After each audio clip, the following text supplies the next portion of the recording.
नमस्कार प्यारे बच्चों, क्या हालचाल। तो आई होप आप सब मस्त होंगे, मज़े में होंगे, स्वस्थ होंगे और आपकी पढ़ाई मस्त चल रही होगी। तो मेरा नाम महेश शर्मा और अभी अपन कर रहे हैं प्रीवियस ईयर क्वेश्चंस पिछले 11 साल के। तो अभी तक मैंने चैप्टर फर्स्ट और चैप्टर सेकंड के फिजिक्स के प्रीवियस ईयर क्वेश्चंस अपलोड कर दिए। अगर आपने वो नहीं देखे तो जाके देखिएगा, प्लेलिस्ट बनी हुई है PYQs के नाम से। ठीक है, तो आज अपन इस लेक्चर में करने वाले चैप्टर नंबर थर्ड के प्रीवियस ईयर क्वेश्चंस पिछले 11 साल के 2023 से 2013 तक, और साथ ही मैंने बोर्ड एग्जाम जो 2023 का सैंपल पेपर और 2022 का सैंपल पेपर था उसके भी क्वेश्चन यहाँ पे ले लिए हैं। यानी ये क्वेश्चन सारे सिलेक्टेड क्वेश्चन माने इंपॉर्टेंट क्वेश्चन, इन्हीं से बोर्ड एग्जाम क्वेश्चन रिपीट होता भी है। तो अगर आप ये क्वेश्चन कर लोगे तो आपको अलग से इंपॉर्टेंट क्वेश्चन करने की जरूरत पड़ने वाली नहीं है। तो चलिए शुरू करते हैं अपन, यहाँ पे कोई ज़्यादा बात फालतू की बात किए बिना। देखिए, बोर्ड एग्जाम 2023 में चैप्टर फर्स्ट से पूछा गया क्वेश्चन नंबर फर्स्ट, यहाँ से क्या पूछा हुआ देखिए। Tolerance percentage for colour coded register in the following figure will be. तो बच्चों इसके लिए जो टॉलरेंस क्या होता है, जो फोर्थ बैंड और किसको बताता है, टॉलरेंस को बताता है। फोर्थ बैंड यहाँ पे क्या है, गोल्ड, और गोल्डन कलर के लिए टॉलरेंस परसेंटेज होता है 5% होता है। सिल्वर के लिए होता है 10%, और फोर्थ बैंड नहीं हो तो अपन टॉलरेंस परसेंट 20% लेके चलते हैं। हालांकि ये वाला जो क्वेश्चन ये टॉपिक है इस बार एनसीईआरटी से हटा रखा है, तो मैंने छोटा सा क्वेश्चन मैंने आपको बता दिया है ये क्वेश्चन, लेकिन बोर्ड एग्जाम 2023 में आया था। ये टॉपिक इस बार एनसीईआरटी में गिवन नहीं है, न्यू एनसीईआरटी के अंदर, तो इस बार आने के चांसेस नहीं, ऐसा मान सकते हैं अपन। ठीक है, चलिए अगला क्वेश्चन नंबर सेकंड यहाँ से पूछा हुआ है। On increasing the temperature the resistivity of semiconductor is. मतलब क्या बोलना चाह रहा है कि सेमीकंडक्टर का टेम्परेचर इंक्रीज करने पर उसकी रेजिस्टिविटी डिक्रीज, मतलब क्या होगा रेजिस्टिविटी के साथ। तो बच्चों यहाँ पे आपको बताता हूँ मैं। देखिए, अगर मैं बात करता हूँ कंडक्टर्स की, फोर कंडक्टर्स, किसी बात कर रहा हूँ मैं, कंडक्टर्स की बात करूँ तो कंडक्टर्स में अगर टेम्परेचर इंक्रीज करने पर रेजिस्टिविटी क्या होती है बच्चों, इंक्रीज होती है। क्या होती है, इंक्रीज होती है। और इंसुलेटर और सेमीकंडक्टर केस में on increasing temperature resistance and resistivity both will decreases. तो ऐसा होगा, इसका डायग्राम बनेगा। तो यहाँ पे हो सकता है आपसे ग्राफ भी पूछ सकता है कि सेमीकंडक्टर लिए रेजिस्टेंस और टेम्परेचर में ग्राफ ड्रॉ कीजिएगा, या आपसे यहाँ, तो यहाँ आंसर क्या आ जाएगा, तो टेम्परेचर इंक्रीज करने पर सेमीकंडक्टर की रेजिस्टिविटी क्या होती है, डिक्रीजेज। तो यहाँ पे इसका आंसर सही क्या हो जाएगा, डिक्रीजेज। ओके, क्लियर हो गया यहाँ से। और सिमिलर की जो क्वेश्चन बन सकता है वही मैंने आपको बता दिया है। अगला क्वेश्चन यहाँ से question number third board exam 2023 में पूछा हुआ देखिए। Drawing a labelled circuit diagram of Wheatstone bridge, यानी आपको व्हीटस्टोन ब्रिज का सर्किट डायग्राम ड्रॉ करना था। आगे क्या बोला है, derive condition for zero deflection in the bridge, यानी जो जीरो डिफ्लेक्शन जो कंडीशन होती है P/Q is to R by S, यानी ये बाई ये इज टू ये बाई ये। अगर आप इसको R1 R2 R3 R4 बोलो तो R1 by R2 is to R3 by R4, जैसे आपने अपने क्लास में किया। तो यहाँ पे वेस्टर्न ब्रिज का जो बैलेंस कंडीशन का जो डेरिवेशन वो आपको ड्राइव यहाँ पे करना है। तो इसको अपन करेंगे किरचॉफ लॉ से करेंगे। तो देखिए, सबसे पहले क्या करना है आपको, सर्किट डायग्राम ड्रॉ करना है। तो सर्किट डायग्राम क्या करोगे आप, ऐसे चार रेजिस्टेंस ड्रॉ कर लीजिए, एक यहाँ पे P, यहाँ पे Q, यहाँ पे R, और यहाँ पे इसको बैटरी से कनेक्ट किया। E वोल्ट की बैटरी एज्यूम कर लीजिए, की लगा दी अपन ने। बैटरी से मान लीजिए I करंट निकल रहा होगा, ये जंक्शन आ गया, जंक्शन पे यहाँ पे अपन क्या करेंगे, बाई KCL जो किरचॉफ का फर्स्ट लॉ से करंट को डिस्ट्रीब्यूट करेंगे। तो अपन एज्यूम किया इस AB ब्रांच में करंट जा रहा है I1 और AD ब्रांच में करंट जा रहा है I2। तो यहाँ पे जो I है वो डिस्ट्रीब्यूट किसके अंदर हो गया, I1 प्लस I2। फिर मैंने देखो यहाँ B पे फिर से करंट को डिवाइड किया यहाँ पे। तो ये RG रेजिस्टेंस, ये गैल्वेनोमीटर है, ये हो गया गैल्वेनोमीटर का रेजिस्टेंस होगा, इसको हमने बोला रेजिस्टेंस ऑफ गैल्वेनोमीटर। तो अपने अज्यूम के लिए इसमें करंट कितना जा रहा है, IG करंट जा रहा है। अब देखिए I1 में से इधर चला गया IG, तो यहाँ कितना जाएगा, I1 माइनस IG। ठीक है, तो यहाँ से करंट आ रहा है I1 माइनस IG, यहाँ से आ रहा है I1 माइनस IG वाला, यहाँ से IG आ रहा है, इधर से I2 आ रहा है, सॉरी इधर से I2 आ रहा है। तो यहाँ कितना हो जाएगा, I2 प्लस IG हो जाएगा। यहाँ पे वापस क्या हो जाएगा, I1 प्लस I2 जो I के इक्वल होगा। अब जितना करंट हमने बैटरी से ड्रॉ किया है, जितना करंट बैटरी से निकाला है, उतना करंट वापस बैटरी में चला गया, मतलब अपना करंट का डिस्ट्रीब्यूशन करेक्ट है। क्लियर, तो ये तो काम हो गया सर, KCL का काम हो गया। ठीक है, इतनी बात है क्लियर। अब आपको किरचॉफ सेकंड लॉ अप्लाई करना है। तो किरचॉफ सेकंड लॉ के लिए क्या करना होता है, आपको लूप चूज करना पड़ता है। क्या चूज करना पड़ता है, लूप चूज करना पड़ता है। तो अपने एक लूप चूज कर लिया, ये वाला ABD है। कौन सा चूज किया, एक मिनट, एक लूप अपने चूज कर लिया, कौन सा, देखिए ये वाला A से B से D और D से A, ये वाला। ठीक है, और सेकंड लूप हम चूज करते कौन सा, B से D सॉरी बी से सी, सी से डी और वापस B C D B, B C D B, जहाँ से तो ये एक लूप ये और एक लूप ही। देखिए लूप आप जैसे भी मर्जी क्लॉकवाइज एंटी क्लॉकवाइज जैसे आपकी मर्जी, उससे कोई फर्क नहीं पड़ता। आप एक लूप क्लॉकवाइज ले लीजिए, एक लूप आप एंटी क्लॉकवाइज, उससे कोई फर्क नहीं पड़ता। तो यहाँ पे दो लूप अपन ने क्लॉकवाइज चूज कर लिए हैं, इससे कोई फर्क नहीं पड़ता। अब किरचॉफ सेकंड लॉ अप्लाई करना है, तो किरचॉफ सेकंड लॉ क्या होता है, मतलब एल्जेब्रिक सम ऑफ पोटेंशियल, मतलब in any close circuit the algebraic sum of potential will be zero, and sigma del V is equal to zero वाला law apply करना है। यहाँ पे आपको साइन का पता होना चाहिए। साइन देख क्या होता है आपको बता दो अभी, कि अगर आपका आप रेजिस्टेंस में जा रहे हो, अगर आप रेजिस्टेंस में चल रहे हो तो रेजिस्टेंस में अगर आपका करंट और लूप का डायरेक्शन सेम है तो इसका हम पोटेंशियल नेगेटिव जूम करेंगे। एनसीईआरटी में यहाँ पे क्या लिखा हुआ है, एनसीईआरटी में यहाँ लिखा होता है पॉजिटिव लिखा होता है, लेकिन मैं यहाँ पे कॉन्सेप्ट आपको बता रहा हूँ कि current will flows from higher potential to lower potential. तो मैं क्या जूम करता हूँ यहाँ पे कि जब रेजिस्टेंस के अंदर आपका करंट और लूप का डायरेक्शन दोनों का सेम है तो मैं यहाँ पे पोटेंशियल नेगेटिव मैंने यहाँ पे ले रखा है, मतलब एनसीईआरटी का अपोजिट ले रखा है यहाँ पे, इससे आप ध्यान रखना। और अगर आपका रेजिस्टेंस के अंदर आपका लूप और करंट दोनों अपोजिट डायरेक्शन में हो जाए तो वहाँ अपन पोटेंशियल मैंने यहाँ पे पॉजिटिव कंसीडर कर रखा है। और सेल के अंदर अगर आपका लूप माइनस से प्लस या प्लस से माइनस में एंटर कर रहा तो ईएमएफ माइनस मानते हैं, और अगर आपका लूप माइनस से प्लस में एंटर कर रहा तो अपन ईएमएफ पॉजिटिव मानते हैं। तो साइन कन्वेंशन में आपको बता दिए। चलिए आगे शुरू करते। देखिए लूप यानी वेस्टर्न ब्रिज का डायग्राम हो गया। आगे तो applying Kirchhoff's second law to the loop A B D A we get. तो देखिए फर्स्ट यहाँ पे जो I1P है ना, P में करंट और लूप दोनों सेम डायरेक्शन, देखो लूप भी ऐसे चल रहा है। देखिए आप डायग्राम देखिएगा तो इसमें minus I1P minus IGRG plus आपने ये लगा दिया तो आपको ये आंसर यहाँ मिल गया। इसको सोल्व करेंगे। अब उसके बाद देखिए जो RG के यहाँ पे रेजिस्टेंस ऑफ गैल्वेनोमीटर है, तो और इन balance condition of the bridge IG की वैल्यू क्या होती है 0 और VB इज इक्वल टू क्या होता है VD। मतलब क्या होता है इन बैलेंस कंडीशन यहाँ का और यहाँ का पोटेंशियल बराबर होता है, इक्वल होता है, और जो IG की वैल्यू क्या होती है 0, मतलब डिफ्लेक्ट नहीं हो रहा गैल्वेनोमीटर तो इसमें करंट नहीं जा रहा है। इसका मतलब देखिए यहाँ पे, अब देखिए रेजिस्टेंस यहाँ पे देखिए लूप भी आपका यूँ चल रहा है और करंट भी जा रहा है ऊपर, तो यहाँ पे पोटेंशियल लगेगा नेगेटिव, और यहाँ पे देखिए लूप जा रहा है ऊपर एक तरह से और करंट आ नीचे, तो यहाँ पर पोटेंशियल निकालेंगे पॉजिटिव लेंगे। तो ये बात यहाँ साइन कन्वेंशन के साथ ये साइन लाइन आपको ये लाइन लिखी हुई है। तो ये इक्वेशन आपसे ये बन गई। यहाँ IG की वैल्यू 0 कर लेंगे तो आपको मिलेगा I1P is equal to I2R। उसी के बाद आपको again applying Kirchhoff second law to the loop BCDB। तो सिमिलर वे में आपको ये इक्वेशन मिल जाएगी। दोनों आप इक्वेशन डिवाइड कर लीजिए तो आपको ये मिल जाएगी बैलेंस कंडीशन के लिए। इसका ये हो गया इसका बैलेंस कंडीशन का एक्सप्रेशन P/Q। तो this proves the condition of for the zero deflection of Wheatstone bridge. ये एक इंपॉर्टेंट क्वेश्चन है बोर्ड एग्जाम के लिए, इसको आप ढंग से क्लियर कर लेना चाहिए, पहले भी कई बार पूछा हुआ है। तो ये तो अभी आप इससे देखो प्रूफ हो ही जाएगा कि बोर्ड एग्जाम में क्वेश्चन रिपीट होते हैं। अभी आप देखना कुछ आपको क्वेश्चन मिलेंगे जो बार बार रिपीट हुए आपको दिखेंगे, ठीक है। तो ये था बोर्ड एग्जाम 2023 के तीनों क्वेश्चन। चलिए आगे आ जाते हैं अपन बोर्ड एग्जाम 2022 में। इससे पहले आपको एक बात बता दूँ, देखिए बच्चों अगर आपके PDF चाहिए तो इस PDF के लिए क्या करना होगा आपको, ये मेरे फ़ोनपे नंबर, इसके अलावा 11 रुपये पे करने पड़ेंगे। जैसे आप 11 रुपये पे करके मेरे को व्हाट्सएप कर देना स्क्रीनशॉट। जैसे आप स्क्रीनशॉट मेरे को भेजोगे मैं आपको जिस नंबर से आपने व्हाट्सएप किया उसी नंबर में आपको PDF दे दूंगा, ठीक है। तो थोड़ी सी मेहनत लगती है इसलिए आपको थोड़ा सा गुरु दक्षिणा आपको देनी पड़ेगी 11 रुपये। Okay clear. चलिए आ जाते हैं बोर्ड एग्जाम 2022 में कौन से क्वेश्चन आपसे पूछे हुए थे। तो फर्स्ट क्वेश्चन यहाँ से पूछा, देखिए ये जो क्वेश्चन बच्चों मीटर ब्रिज है ना, इस बार मीटर ब्रिज और पोटेंशियोमीटर सिलेबस से रिमूव कर रखा है, लेकिन दोनों टॉपिक प्रैक्टिकल के अंदर आपके गिवन है। तो मीटर ब्रिज एक व्हीटस्टोन ब्रिज के ऊपर ही एक मतलब प्रैक्टिकल इंस्ट्रूमेंट जिसकी सहायता से अपन, जिसकी हेल्प से अपन अननोन रेजिस्टेंस फाइंड आउट करते हैं, ठीक है। तो इसी का क्वेश्चन एक सिंपल क्वेश्चन है, थोड़ा यू बाई यू करते हो जाता है। ये मीटर ब्रिज का question, metre bridge and potentiometer board exam 2024 के सिलेबस में नहीं दे रखा, मतलब न्यू एनसीईआरटी में गिवन नहीं, ये बात आपको ध्यान रखनी चाहिए थी। लेकिन PYQs मैंने साथ में ले लिए, क्यों लिए, क्योंकि ये वाला टॉपिक आपके प्रैक्टिकल में मीटर ब्रिज और पोटेंशियोमीटर आपके प्रैक्टिकल में है, तो आपका उसका भी थोड़ा सा कॉन्सेप्ट क्लियर रहेगा। तो देखिए क्वेश्चन तो बहुत आसान है, अभी यूँ करते हो जाएगा।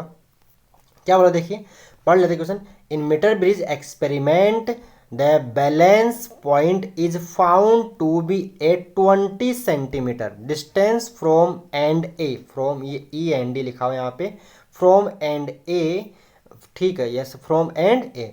When R is equal to 3 ohm resistor applied between A and B बोलो यहाँ पे 3 ओम रेजिस्टेंस अप्लाई कर रखा है, then the value of unknown resistance S will be, S की वैल्यू क्या होगी आपको बतानी है। तो देखिए इसमें कुछ नहीं करना बच्चों, इसके लिए आप क्या करो, देखो ये करो आप 3 यहाँ पे जो लेंथ 20 कर लीजिए, उसके बाद आप यहाँ पे क्या एस बाई ये लेंथ देखो पूरी होती है 100 सेंटीमीटर, तो यहाँ पे 20 होती है, यहाँ पे आप 80 कर लो, इसको सोल्व कर लो, देखो 0 0 जो कैंसिल आउट हो जाएगा, यहाँ से 2 8 जा 4 4 जाएगा, तो इसका आंसर कितना जाएगा 12 ओम आ जाएगा। बस सिंपल ये बाई यही करना होता है, ये मीटर बेस का सिंपल सा क्वेश्चन था, हो गया। कैसे किया, ये बाई यहाँ का लेंथ और ये बाई यहाँ का लेंथ, यहाँ पे देखो पूरा कितना होता है 100 होता है, 100 में से 20 सेंटीमीटर गया माइनस किया तो क्या बचेगा यहाँ पे 80 बचेगा। क्लियर, ये मीटर ब्रिज का नाम है, तो मीटर ब्रिज इसमें 1 मीटर लेंथ का अपन वायर लेंगे, 1 मीटर लेंथ मीन्स 100 सेंटीमीटर। तो ये क्वेश्चन बिल्कुल आसान मीटर ब्रिज का ऐसे यूं करते हो गया। चलिए आगे क्वेश्चन बोला, ये लो अभी अपन बात ही कर रहे थे आगे, देखो 2023 में क्वेश्चन आया था, क्या बोला देखिए, right dependence of resistivity with temperature for semiconductor. तो यहाँ पे क्या होगा, resistivity of semiconductor decreases with the increase of temperature. ये लोग क्वेश्चन 2022 में पूछा और घुमा फिरा के 2023 में पूछ लिया।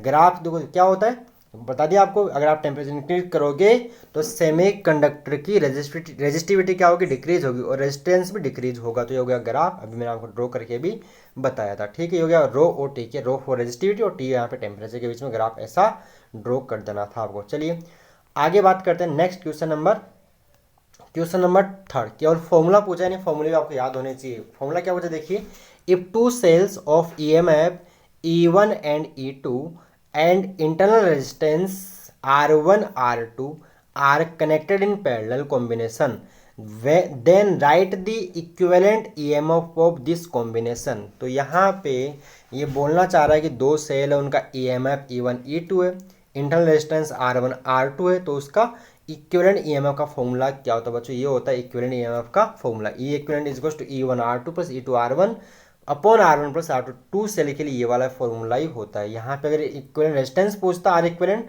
तो R इक्विवेलेंट यहाँ पे सिंपल आपको R1 R2 upon R1 plus R2 करना होता है, जो सिंपल पैरेलल कॉम्बिनेशन का जो फॉर्मूला होता है यहाँ पे R1 प्लस R2 है। ठीक है, तो ये हो गया R इक्विवेलेंट इंटरनल रेजिस्टेंस का फॉर्मूला, जो पूछा नहीं है, जितना पूछा उतना एग्जाम में जवाब देना होता है। ठीक है, यहाँ पे केवल फॉर्मूला ही पूछा हुआ, तो आपको फॉर्मूले भी पता होने चाहिए, यहाँ से फॉर्मूले भी आपसे पूछ सकता है। और बच्चों ये जो लिखा होता है ना यहाँ पे, ये मार्क्स को बताइए कितने मार्क्स का क्वेश्चन था, तो ये बोर्ड एग्जाम 2022 में 1 नंबर का क्वेश्चन था। चलिए ये 3 क्वेश्चन हो गए। आगे क्वेश्चन नंबर 4 जो पूछा हुआ है वो पूछा है, क्या पूछा देखिए, carbon resistors are widely use in electronic circuit why any write any 2 reasons. तो बच्चों ये क्या होते हैं, ये सस्ते होते हैं।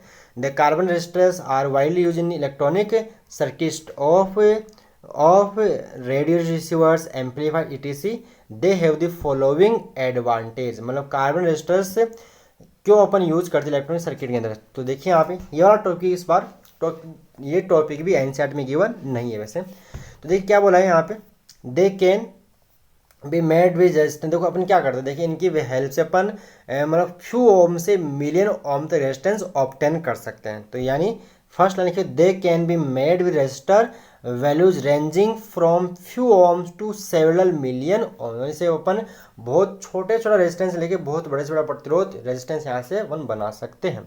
अगला यहाँ पे जो लिखना था आपको, they are quite cheap and compact and they are good enough for many purpose. आपको ये 2 रीजन में कोई से 2 रीजन लिख देने चाहिए थे। ठीक है, तो ये था बोर्ड एग्जाम 2022 का सिंपल सा क्वेश्चन। आए क्वेश्चन नंबर 5 जो 2016 का रिपीटेशन है, वैसे देखा जाए तो आप देखो 2016 में ऐसा क्वेश्चन आया था, लेकिन थोड़ा डेटा चेंज कर दिया, वहाँ पे 2 ओम था, यहाँ पे 12 ओम कर दिया। तो क्वेश्चन में जो 5 दिया है ये भी एक तरह से किरचॉफ सेकंड लॉ का ही एप्लीकेशन है, न्यूमेरिकल समझे आप इसको, किरचॉफ सेकंड लॉ का।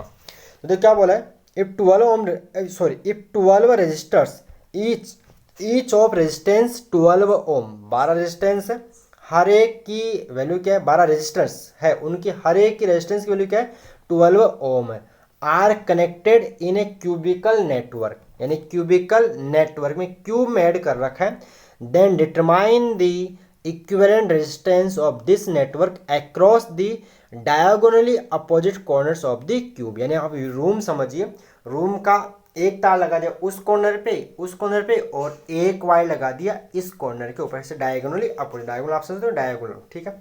तो यहाँ पे आपको निकाला, देखो मैंने डायग्राम ड्रॉ कर दिया, देखिए यहाँ पे। तो ये देखो ऐसा कुछ बोल रहा है, ये क्यूबिकल नेटवर्क में एक वायर बैटरी का यहाँ ऐड किया और एक यहाँ किया और एक क्यूबिकल सब जगह मैंने यहाँ पे आर बोला है। वैसे आर की वैल्यू यहाँ पे कितनी गिवन है, तो यहाँ आर की वैल्यू 12 ओम गिवन है, आपको ध्यान रखना है।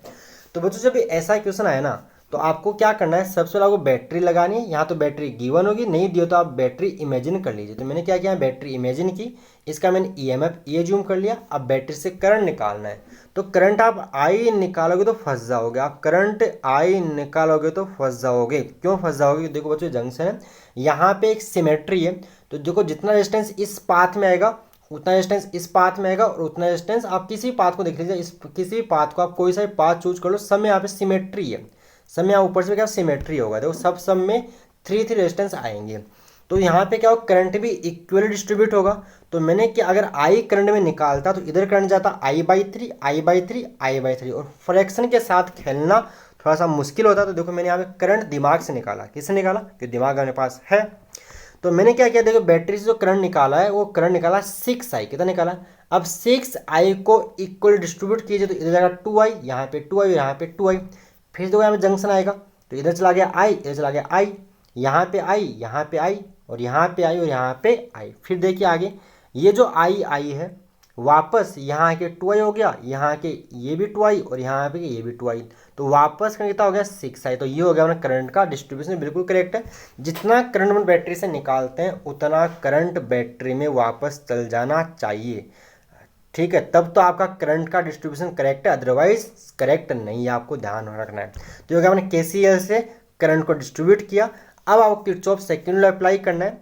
तो किरचॉफ सेकंड लॉ, जिसको लूप लॉ भी बोलते हैं, यानी सिग्मा डेल बराबर 0 करना है। तो ऐसा जब भी सवाल हो, आप इसके क्यूब के अंदर मत घुसिए, आप बाहर से पास हो जाइए। तो बाहर से देखो लूप कौन सोच किया मैंने, यहाँ से ए बी और यहाँ पे क्या बोला हुआ जी बोल रखा है, यहाँ पे ABG, और वापस आप कहाँ जाइए, ए पे ही आ जाइए। तो ऐसा करते देखिए, आप यहाँ जाओगे तो यहाँ पे रेजिस्टेंस है, रेजिस्टेंस में करंट और लूप दोनों सेम डायरेक्शन, तो यहाँ का पोटेंशियल मैंने नेगेटिव लिया है, यहाँ भी होगा -IR, यहाँ पे होगा -2IR is equal to, cell में देखिए, सेल में लूप घुसेगा अपना माइनस से प्लस, उसका ईएमएफ अपन क्या लेंगे, पॉजिटिव लेंगे, माइनस से प्लस में जा रहा है।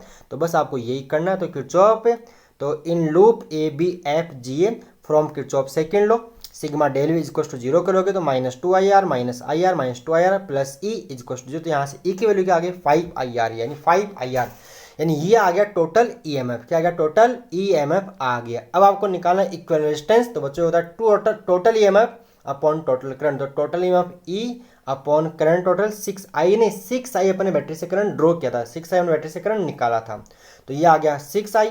तो अब E की वैल्यू 5IR और यहाँ पे 6I, तो यहाँ से आ गया R इक्विवेलेंट 5/6R। तो आप एक तो फॉर्मूला इसको याद, इसको आप इसको बच्चों आप एक तरह शॉर्ट ट्रिक की तरह याद कर लीजिए।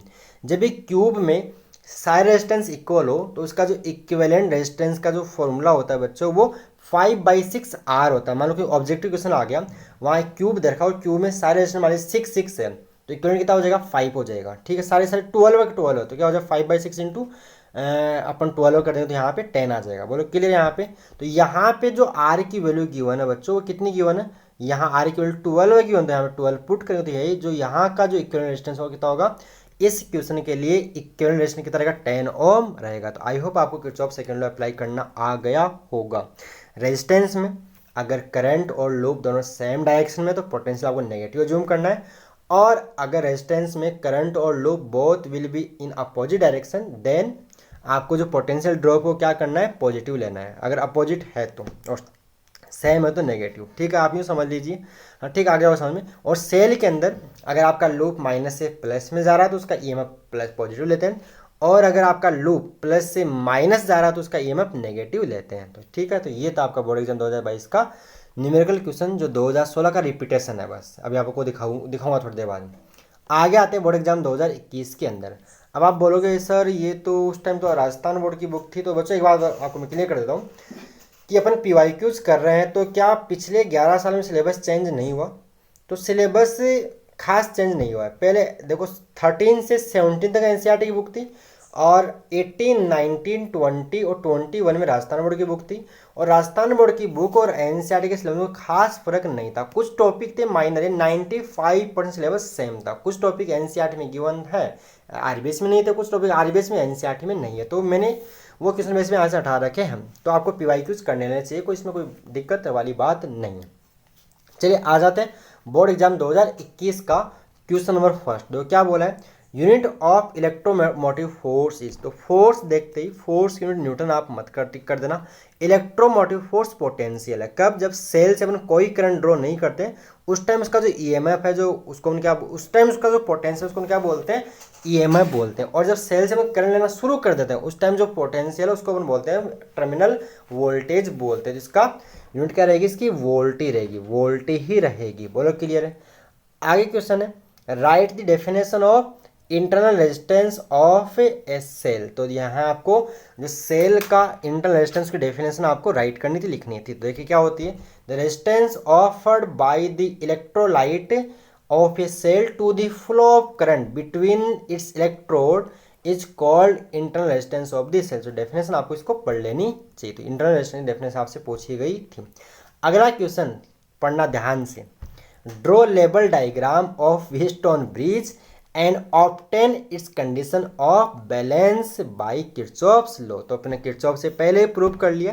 देखिए ये जो व्हीटस्टोन ब्रिज की जो बैलेंस कंडीशन है वो ओम्स लॉ से भी अपन ड्राइव कर सकते, लेकिन अपने को यहाँ इसको किरचॉफ से ही करना है, और किरचॉफ से आसान भी पड़ता है। देखिए 2021 का क्वेश्चन 2023 में रिपीट हुआ, 2021 में राजस्थान बोर्ड की बुक थी, लेकिन अभी एनसीईआरटी तो क्वेश्चन रिपीट होते हैं। बोलो क्लियर है।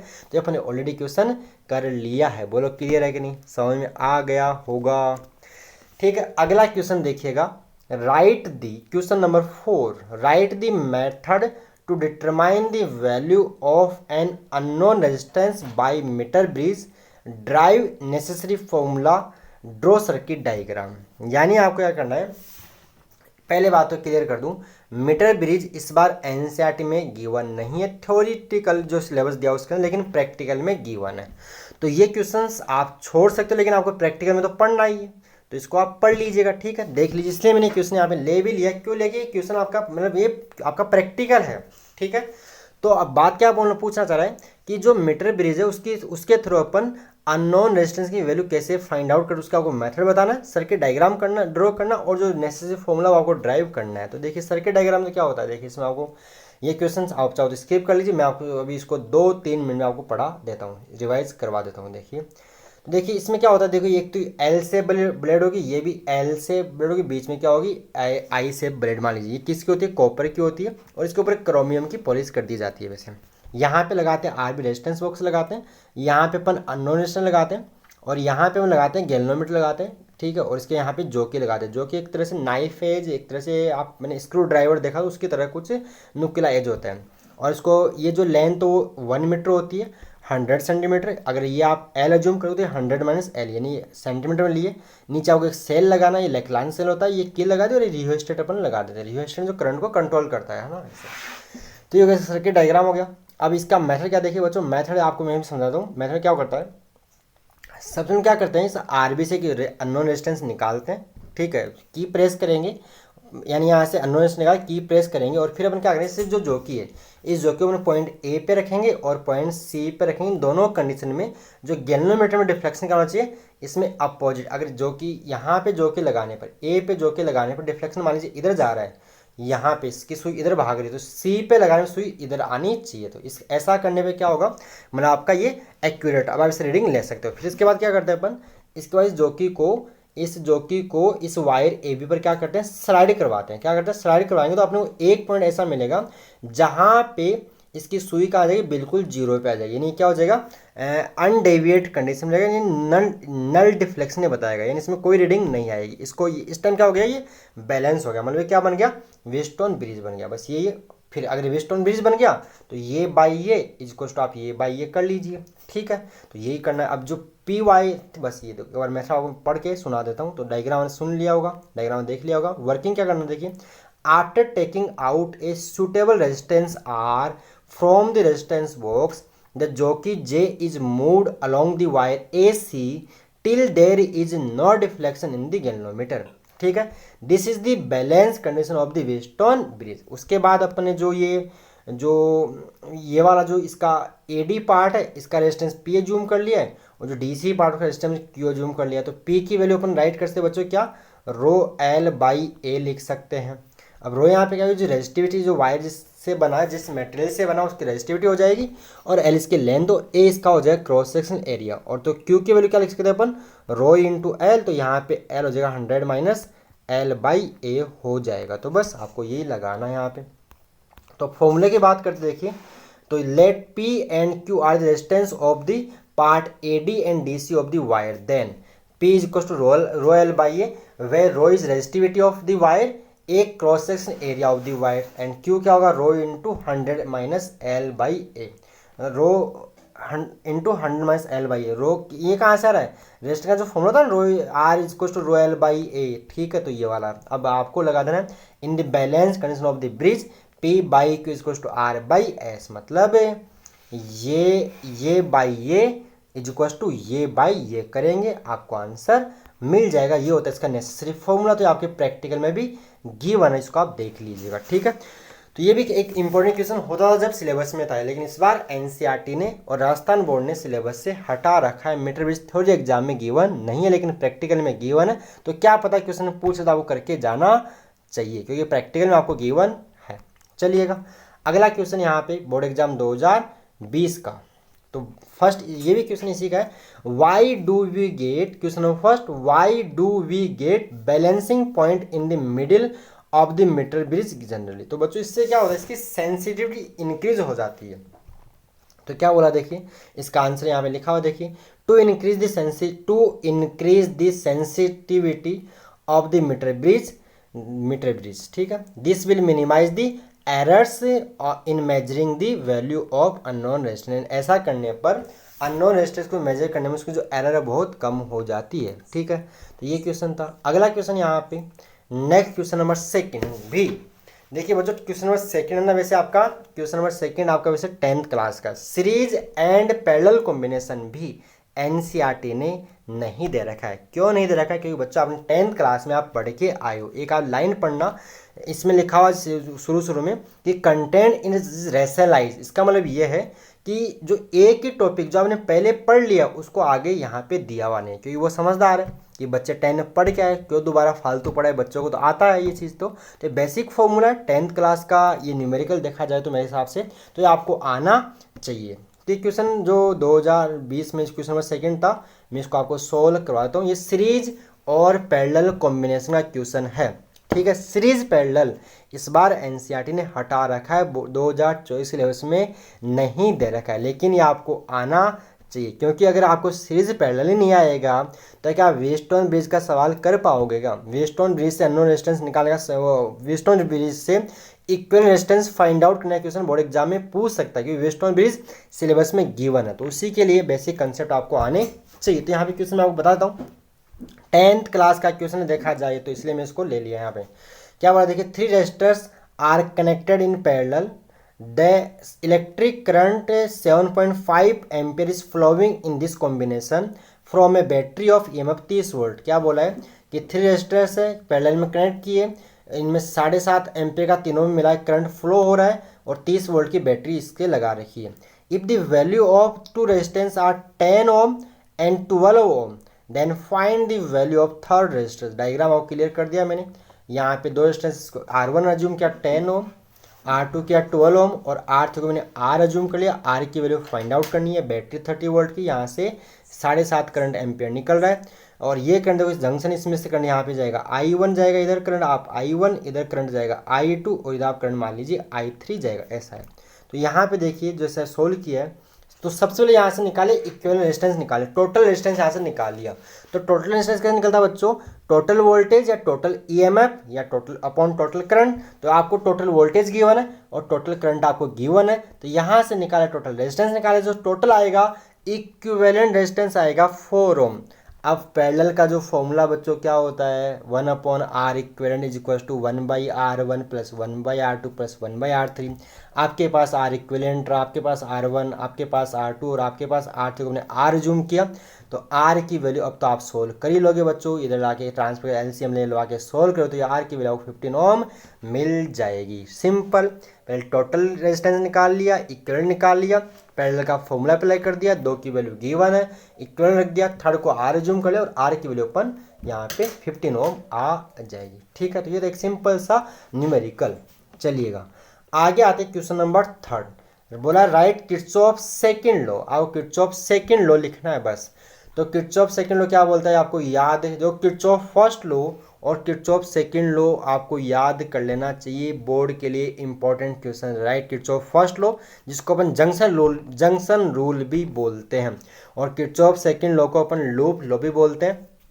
Kirchhoff first law is based on the conservation of charge and Kirchhoff second law is based on the conservation of energy। ये बातें आपको पता होनी चाहिए साथ साथ में। तो यहाँ पे Kirchhoff सेकेंड लॉ क्या वो डेफिनेशन राइट करनी, तो क्या बोलिए, Kirchhoff सेकेंड लॉ और loop rule around any close loop of a network the algebraic sum of changes in potential must be zero. तो ये हो गया आपका किरचॉफ्स सेकंड लॉ की डेफिनेशन। अगला क्वेश्चन देखिए यहाँ पे बोला हुआ है draw a circuit diagram for comparison of EMF of 2 primary cell with the help of potentiometer. तो एक बात मैं आपको क्लियर कर देता हूँ, पोटेंशियोमीटर थ्योरेटिकल एग्जाम में गिवन नहीं है, लेकिन प्रैक्टिकल एग्जाम में गिवन है, तो वहाँ भी आपको डायग्राम ड्रॉ करना ही पड़ेगा ना बच्चों। इसलिए मैंने आपको ये डायग्राम यहाँ बता दिया है, इसका आप बुरा मत मानना कि उस सिलेबस में नहीं है, क्यों करवाया, इसलिए मैंने क्वेश्चन यहाँ पे ले लिया है।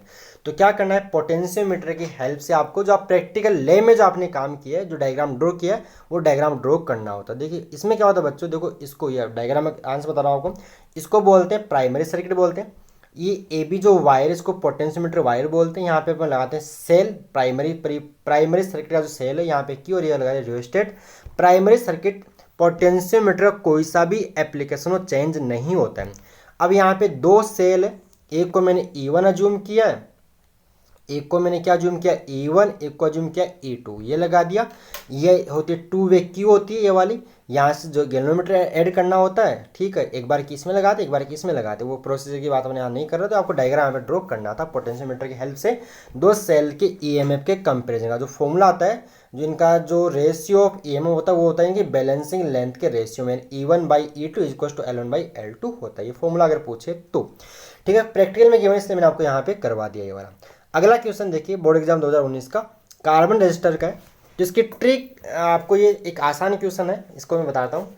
तो ये भी एनसीईआरटी में गिवन नहीं है, इस बार आपके मजे कर दिए। देखिए तो ये क्वेश्चन ऐसा, तो आसान क्वेश्चन है, in given diagram value of carbon resistors is, तो यानी क्या, देखो ये कार्बन रजिस्टर्स की वैल्यू गिवन है 22 into 10⁵ ohm plus minus 5%। Right colour code of first ring, तो फर्स्ट रिंग का क्या बताना है, कलर कोड बताना है कि ये जो ए है इसका कलर कोड क्या होगा। तो देखिए अगला रेड है, तो देखिए इसके लिए बच्चों क्या होता है, इसके लिए क्या होता है, देखिए बच्चों ये ट्रिक होती है, BB Roy Great Britain very good wife. इसको आप शुरू देखो बी यानी ब्लैक, अगला B, first B black, second B brown, और थर्ड यहाँ पे आर रेड है, ऑरेंज, वाई येलो है, जी ग्रीन है, बी ब्लू है, वी वॉयलेट है, फिर जी ग्रे और डब्लू वाइट है। तो देखिए यहाँ पे रेड जो 2 गिवन है, और 2 का जो 2 किसके लिए कोड है, रेड के लिए, इसका कलर क्या रहेगा, रेड रहेगा। ठीक है, अगर यहाँ सीरियल से कलर पूछे तो ये होगा रेड, बाकी यहाँ पे लिख के दिया होगा। तो चलिए आगे क्वेश्चन, तो हो गया वो ये BB Roy Great Britain very good wife. BB Roy नाम के आदमी वो ग्रेट ब्रिटेन होते रहते हैं, उनके पास एक बहुत ही प्यारी सी खूबसूरत पत्नी जो उनको अच्छे से खाना बना के खिलाती है अच्छी तरह से। चलिए कोई बात नहीं, आगे क्वेश्चन नंबर 3 की बात कर रहे हैं, उनकी भी उनके काम आएगी, अपने थोड़ी काम आएगी, खाना उनको बना के खिलाएगी ना। चलिए क्वेश्चन नंबर 3 की बात करते हैं अपन। क्वेश्चन नंबर 3 यहाँ बोला हुआ, देखिए कैलकुलेट दी, ये क्वेश्चन देखिए यहाँ पे व्हीटस्टोन ब्रिज का क्वेश्चन एग्जाम में आ सकता है, इसके लिए आपको सीरीज पैरेलल आना ही चाहिए। ठीक है, इसलिए मैंने आपको ऊपर सीरीज पैरेलल क्वेश्चन करवा दिया, सीरीज पैरेलल क्वेश्चन ऊपर मैंने आपको करवा दिया। तो क्वेश्चन सेकंड क्या बोल, कौन सा है क्वेश्चन नंबर, क्वेश्चन नंबर कौन सा हो गया, फर्स्ट, अच्छा 19 में आ गया अपन, 19 का फर्स्ट हो गया ना। चलिए 19 का question number second, question second का देखिए, calculate the value of unknown resistance R in given circuit if Wheatstone bridge is in balance condition. ये बोलना चाह रहा है कि व्हीटस्टोन ब्रिज बैलेंस कंडीशन में तो आपको इस आर की वैल्यू फाइंड आउट करनी है। तो बच्चों क्या होता है देखिए, अगर ये बैलेंस है तो ये बाई ये इज इक्वल टू ये बाई ये करना होता है, यानी P by Q is equal to क्या करना होता है, आर बाई एस करना होता है। लेकिन यहाँ पे सिंगल रेजिस्टेंस गिवन नहीं है, दो गिवन है, तो पहले आप इन दो को एक में कन्वर्ट कीजिएगा। तो बच्चों ये दोनों किस में है, पैरेलल में। और जब दो रेजिस्टेंस पैरेलल में कनेक्ट होते हैं भाई साहब, तो उनका इक्विवेलेंट रेजिस्टेंस निकालने का फॉर्मूला होता है पैरेलल में R1 R2 upon R1 plus R2 होता है। आपको इसको यूं याद कर लीजिए, आप देखो सीरीज मतलब कैपेसिटर्स का सीरीज पैरेलल सिलेबस में गिवन है, लेकिन रेजिस्टेंस का गिवन नहीं है। क्यों नहीं गिवन है, क्योंकि आप 10th क्लास में पढ़ के आए हो। तो आप इसको यूं याद कीजिए, जो फॉर्मूला कैपेसिटर में सीरीज में अप्लाई होता है वो यहाँ पैरेलल में अप्लाई होगा रेजिस्टेंस में, और जो फॉर्मूला मैंने क्या बोला, जो फॉर्मूला रजिस्टर, हाँ ठीक है, जो फॉर्मूला कैपेसिटर में सीरीज में अप्लाई होता था वो फॉर्मूला रजिस्टर में पैरेलल रेजिस्टेंस में पैरेलल में अप्लाई होगा, और जो फॉर्मूला कैपेसिटर्स में पैरेलल में अप्लाई होता था वो फॉर्मूला यहाँ रेजिस्टेंस सीरीज में अप्लाई होगा। मतलब दोनों के फॉर्मूला आप इंटरचेंज कर दीजिए और सी की जगह आर लिख लीजिए अगर आप फॉर्मूले आपको याद नहीं है। वैसे 10th क्लास से याद रहा होगा, ऐसी कोई बात नहीं भी है तो मैंने आपको बता दिया है। चलिए ठीक है, अब ये देखिए, अब तो मैंने क्या किया, 6 ohm solution and R ohm connected in parallel, then equivalent resistance between A and D, यानी ए एंड डी के बीच। तो 6R अपॉन 6 प्लस आर, तो मैंने आगे डायग्राम में इसको ए की से रिप्लेस कर दिया, कितना 6R अपॉन 6 प्लस आर। अब ये बैलेंस है, तो देखिए बैलेंस है तो क्या होगा बच्चों, ये P इसको Q, इसको आप R डैश अज्यूम कर दिया, क्योंकि R तो सवाल में गिवन है, इसको है तो ये बाई ये इज इक्वल टू ये बाई ये करते हैं। तो बस यही बात की। तो यहाँ पे 20/10 6R upon 6 plus R by 1, तो इसको ये बन गई एक इक्वेशन। इसको आप सोल्व करोगे तो आपको R की वैल्यू क्या मिल जाएगी, 3 ओम मिल जाएगी। बोलो क्लियर हो गया होगा। ये तो इक्वेशन तो आपको सोल्व करना आती है ना, इसमें तो क्या वो कौन सी बड़ी बात है। तो ये था आपका बोर्ड एग्जाम 2019 का। देखिए व्हीटस्टोन ब्रिज का क्वेश्चन, लेकिन यहाँ आपको सीरीज पैरेलल आना ही चाहिए, इसके बिना आप सवाल नहीं कर पाओगे, इसलिए मैं वो क्वेश्चन सीरीज पैरेलल का आपको ऊपर भी करवा दिया था। ठीक है, और बोर्ड एग्जाम में आए हुए क्वेश्चन, ऐसी क्या बात है। चलिए कि आगे क्वेश्चन बोला है, drive the formula for obtaining internal resistance of a primary cell with the help of potentiometer, draw circuit diagram. बच्चों ये क्वेश्चन, ये टॉपिक भी बोर्ड एग्जाम 2024 के सिलेबस में नहीं है, लेकिन प्रैक्टिकल में गिवन है। आपने, हालांकि मैं वीडियो पहले शूट कर रहा हूँ, और जब आप PYQ आप शायद प्रैक्टिकल एग्जाम देने के बाद देखोगे, तो जब आप प्रैक्टिकल एग्जाम देने के बाद देख रहे हो तो आपको समझ में आ रहा होगा अपने प्रैक्टिकल में किया है। और अभी आप पहले देख रहे हो प्रैक्टिकल से पहले, तो ये आपके प्रैक्टिकल में दे रखा है। आपको ये प्रैक्टिकल जो रिकॉर्ड उसमें लिखना भी आपको पड़ेगा, ठीक है, और परफॉर्म भी करोगे लैब के अंदर, आपको मिलेगा। तो भाई सबको तो मिलेगा नहीं, 2-3 को मिल जाता है लैब के अंदर एक बार के अंदर, वो डिपेंड करता है बच्चे कितने उसके, वो तो जो भी है बैच साइज लैब की कैपेसिटी डिपेंड करती है, उसका आपको टेंशन नहीं लेना, वो टीचर जाने। चलिए आगे देखिएगा। तो क्वेश्चन नंबर 3 है, तो ये वाला आप क्या करना है, जो पोटेंशियोमीटर उसके थोड़ा आपको ये जो प्राइमरी सेल है उसका इंटरनल रेजिस्टेंस की वैल्यू फाइंड आउट करनी है। उसका डायग्राम देखिएगा, डायग्राम सर्किट डायग्राम्स का ये होता है। प्राइमरी सर्किट में कोई चेंज होगा नहीं, यहाँ पे सेल लगा दिया, इसका EMF ये जूम कर लिया, और इसका इंटरनल रेजिस्टेंस R जूम कर लिया। यहाँ पे लगा देंगे RV रेजिस्टेंस बॉक्स, एक की फर्स्ट, यहाँ पे की सेकंड लगा देंगे। बाकी देखो कहानी क्या होता है, शुरू में अपन क्या करते हैं, आपको चलो इसका प्रोसीजर मैं आपको समझा ही देता हूँ। 2 मिनट आपकी लूँगा, लेकिन आपको मैं क्लियर कर दूँगा। आपको नहीं देखना है, स्किप करके आप आगे बढ़ जाइएगा। तो देखिए यहाँ पे सबसे में क्या करेंगे, ये K2 है ना, इसको तो करेंगे ओपन रखेंगे, यानी इसको अपन यहाँ से हटा देंगे, ये सर्किट में नहीं होगा। ये की क्लोज करेंगे, फिर क्या हो गया, सेल आपका जो E है ना वो सर्किट के अंदर आ जाएगा। इससे अपन क्या करेंगे, एक बार से जो ये जोकी होती है, जोकी एक बार Y इसको पॉइंट A पे टच करना है, पॉइंट B पे टच करना है। दोनों केसेस के अंदर इस गैल्वेनोमीटर डिफ्लेक्शन क्या होना चाहिए, अपोजिट होना चाहिए। अगर ऐसा है तो आपका सर्किट सही है। उसके बाद क्या करना होता है, इस जोकी को इस पोटेंशियोमीटर YAB पे क्या करना है, स्लाइड करवाना है। तो आपको एक पॉइंट ऐसा मिलेगा जहाँ पे ये गैल्वेनोमीटर क्या होगा आपका, मतलब इसमें कोई डिफ्लेक्शन नहीं होगा, ये 0 पे आ जाएगा।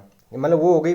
उस लेंथ को अपन क्या करेंगे, यहाँ से मैं उस लेंथ को अपन वो जो वायर होते है उससे पढ़ लेंगे, रीड कर लेंगे, जो भी ये आएगी जो 700 सेंट जो 717 जो भी आ रहा होगा उसको रीड कर लेंगे। ये अपन L1 नोट कर लेंगे। उसके बाद क्या करते हैं, उसके बाद अपन इस प्राइमरी सर्किट में कोई चेंज नहीं करेंगे। और यहाँ पे सॉरी यहाँ पे एक बात होगी, ये लेंथ L1 अज्यूम करके इसका जो प्रिंसिपल होता है is equal to X L होता है। क्या होता है, एक्स एल या के एल बोल दीजिए, एक्स L1। इस एक्स को बोलते हैं पोटेंशियल ग्रेडियंट। पोटेंशियल ग्रेडियंट बोलते हैं। पोटेंशियल ग्रेडियंट होता है potential drop per unit length on the potentiometer wire. ठीक है, एक तरह से इलेक्ट्रिक फील्ड की बात हो रही है। तो ये एक्स कॉन्स्टेंट ऐसा अज्यूम कीजिए। तो उसके बाद क्या करेंगे अपन, प्राइमरी सर्किट में कोई चेंज नहीं करेंगे, फिर एक की सेकेंड लगाएंगे। जैसे कि सेकेंड लगाएंगे तो आपका जो सेल से क्या हो, करंट फ्लो होना शुरू हो गया। मान लो यहाँ से आई करंट पास हो रहा है, कितना करंट पास हो रहा है, आई करंट। और अपन यहाँ से इस आरबी से क्या करेंगे, देखिए इस आरबी से रेजिस्टेंस एक ड्रॉ करेंगे, रेजिस्टेंस बाहर निकालेंगे और की सेकेंड प्रेस करेंगे। फिर अपन सेम काम करेंगे, इस जो कि अपन यहाँ पे स्लाइड करवाएंगे, तो स्लाइड करवाएंगे तो अपने को एक पॉइंट ऐसा मिलेगा जहाँ पे फिर से क्या हो जाएगी, इसमें कोई डिफ्लेक्शन नहीं होगा। इस लेंथ को हम मेजर करेंगे L2। और इस टाइम इसका जो वोल्टेज होगा, अब यहाँ से करंट ड्रॉ हो रहा है, सेल से अपन करंट ले रहे हैं, उसको हम बोले terminal voltage V equal to X L2 आपको मिल जाएगा। बस अब बस यही बात करनी है। तो यहाँ से E निकालिए, देखिए आप प्रोसेस यहाँ पे लिखा हुआ है, ये E XL1। बाकी आप इसको प्रोसीजर अगर आपको पढ़ना है, जो मैंने बोला वो यहाँ पे लिखा, उसको पढ़ लीजिएगा प्रोसीजर को। ठीक है, जो मैंने आपको समझा दिया वो बात यहाँ पे लिख दी है। V आ गया तो V आ गया ये XL2। अब आप E बाई वी निकालो तो ये आ गया L1 बाई L2। अब आपको क्या चाहिए, R चाहिए, तो formula V equal to E minus I R apply करना है। उसके बाद यहाँ पे ये small r E minus V by I, E minus V upon I होगा। आई होता है V by R from Ohm's law. ये पुट करोगे तो आपको ये मिलेगा small r equal to E minus V upon V. आप E और V की वैल्यू यहाँ रखिएगा तो आपको फाइनल जो फॉर्मूला आपको मिलेगा वो कुछ ऐसा मिलता है। तो ये होता है एक इंटरनल रेजिस्टेंस का फॉर्मूला, किसके थ्रू, बाय यूजिंग पोटेंशियोमीटर। ये आपके प्रैक्टिकल में गिवन है, थ्योरेटिकल एग्जाम में गिवन नहीं है। ठीक है, तो ये क्वेश्चन था इसलिए मैं आपको प्रैक्टिकल में इसलिए मैं आपको बता दिया है। ठीक है, चलिए आगे बात करते हैं। अगला question, explain the method to find out unknown resistance with the help of meter bridge, जो अपने ऊपर कर लिया। ठीक है, ये अपने मीटर ब्रिज अपन ने ऊपर कर लिया है। चलिएगा अगला क्वेश्चन बोर्ड एग्जाम 2018 का है, define super conductivity. Super conductivity भी एक टॉपिक जो आपने पढ़ रखा है। जो देखो क्या होता है, मेटल्स, आगे बात करते हैं सुपर कंडक्टिविटी क्या होती है, डेफिनेशन छोटी सी। जो मेटल्स होते हैं बच्चों, मेटल्स का अगर आप टेम्परेचर इंक्रीज करोगे तो उनका रेजिस्टेंस और रेजिस्टिविटी क्या होती है, इंक्रीज होती है। और टेम्परेचर डिक्रीज करोगे तो क्या होता है, उनका रेजिस्टेंस और रेजिस्टिविटी क्या होती है, डिक्रीज होती है। तो अगर अपन टेम्परेचर डिक्रीज करते जाए तो एक टाइम ऐसा आएगा, एक टेम्परेचर ऐसा आएगा जहाँ पर मेटल्स की जो रेजिस्टिविटी क्या होगी वो जीरो हो जाएगी। उस कंडीशन को हम बोलते हैं सुपर कंडक्टिविटी। और जो मेटेरियल ये प्रॉपर्टी शो करते हैं उनको बोलते हैं अपन सुपर कंडक्टर्स बोलते हैं। तो बस यही बात है। The phenomena of complete loss of resistivity by certain metals and alloys when they are cooled below a certain temperature is called superconductivity। चलिएगा ये आपका हो गया क्वेश्चन। चलिए इसकी डेफिनेशन पूछी थी। आगे क्वेश्चन नंबर सेकंड देखो क्या बोला है 18 में, the resistance of a conductor is X ohm at 0 degree Celsius temperature. यानी आपको 0 डिग्री सेल्सियस टेम्परेचर पर किसी कंडक्टर रेजिस्टेंस कितना गिवन है, एक्स ओम गिवन है। फिर आगे बोला है find the temperature at which the resistance of conductor becomes 3x ohm. यानी टेम्परेचर इंक्रीज हो रहा है, मतलब कंडक्टर का रेजिस्टेंस क्या होता है, टेम्परेचर इंक्रीज होने पर कंडक्टर का रेजिस्टेंस इंक्रीज होता है। तो 3x ओम हो गया। और फिर आगे बोला है, मतलब वो टेम्परेचर आपको फाइंड आउट करना है।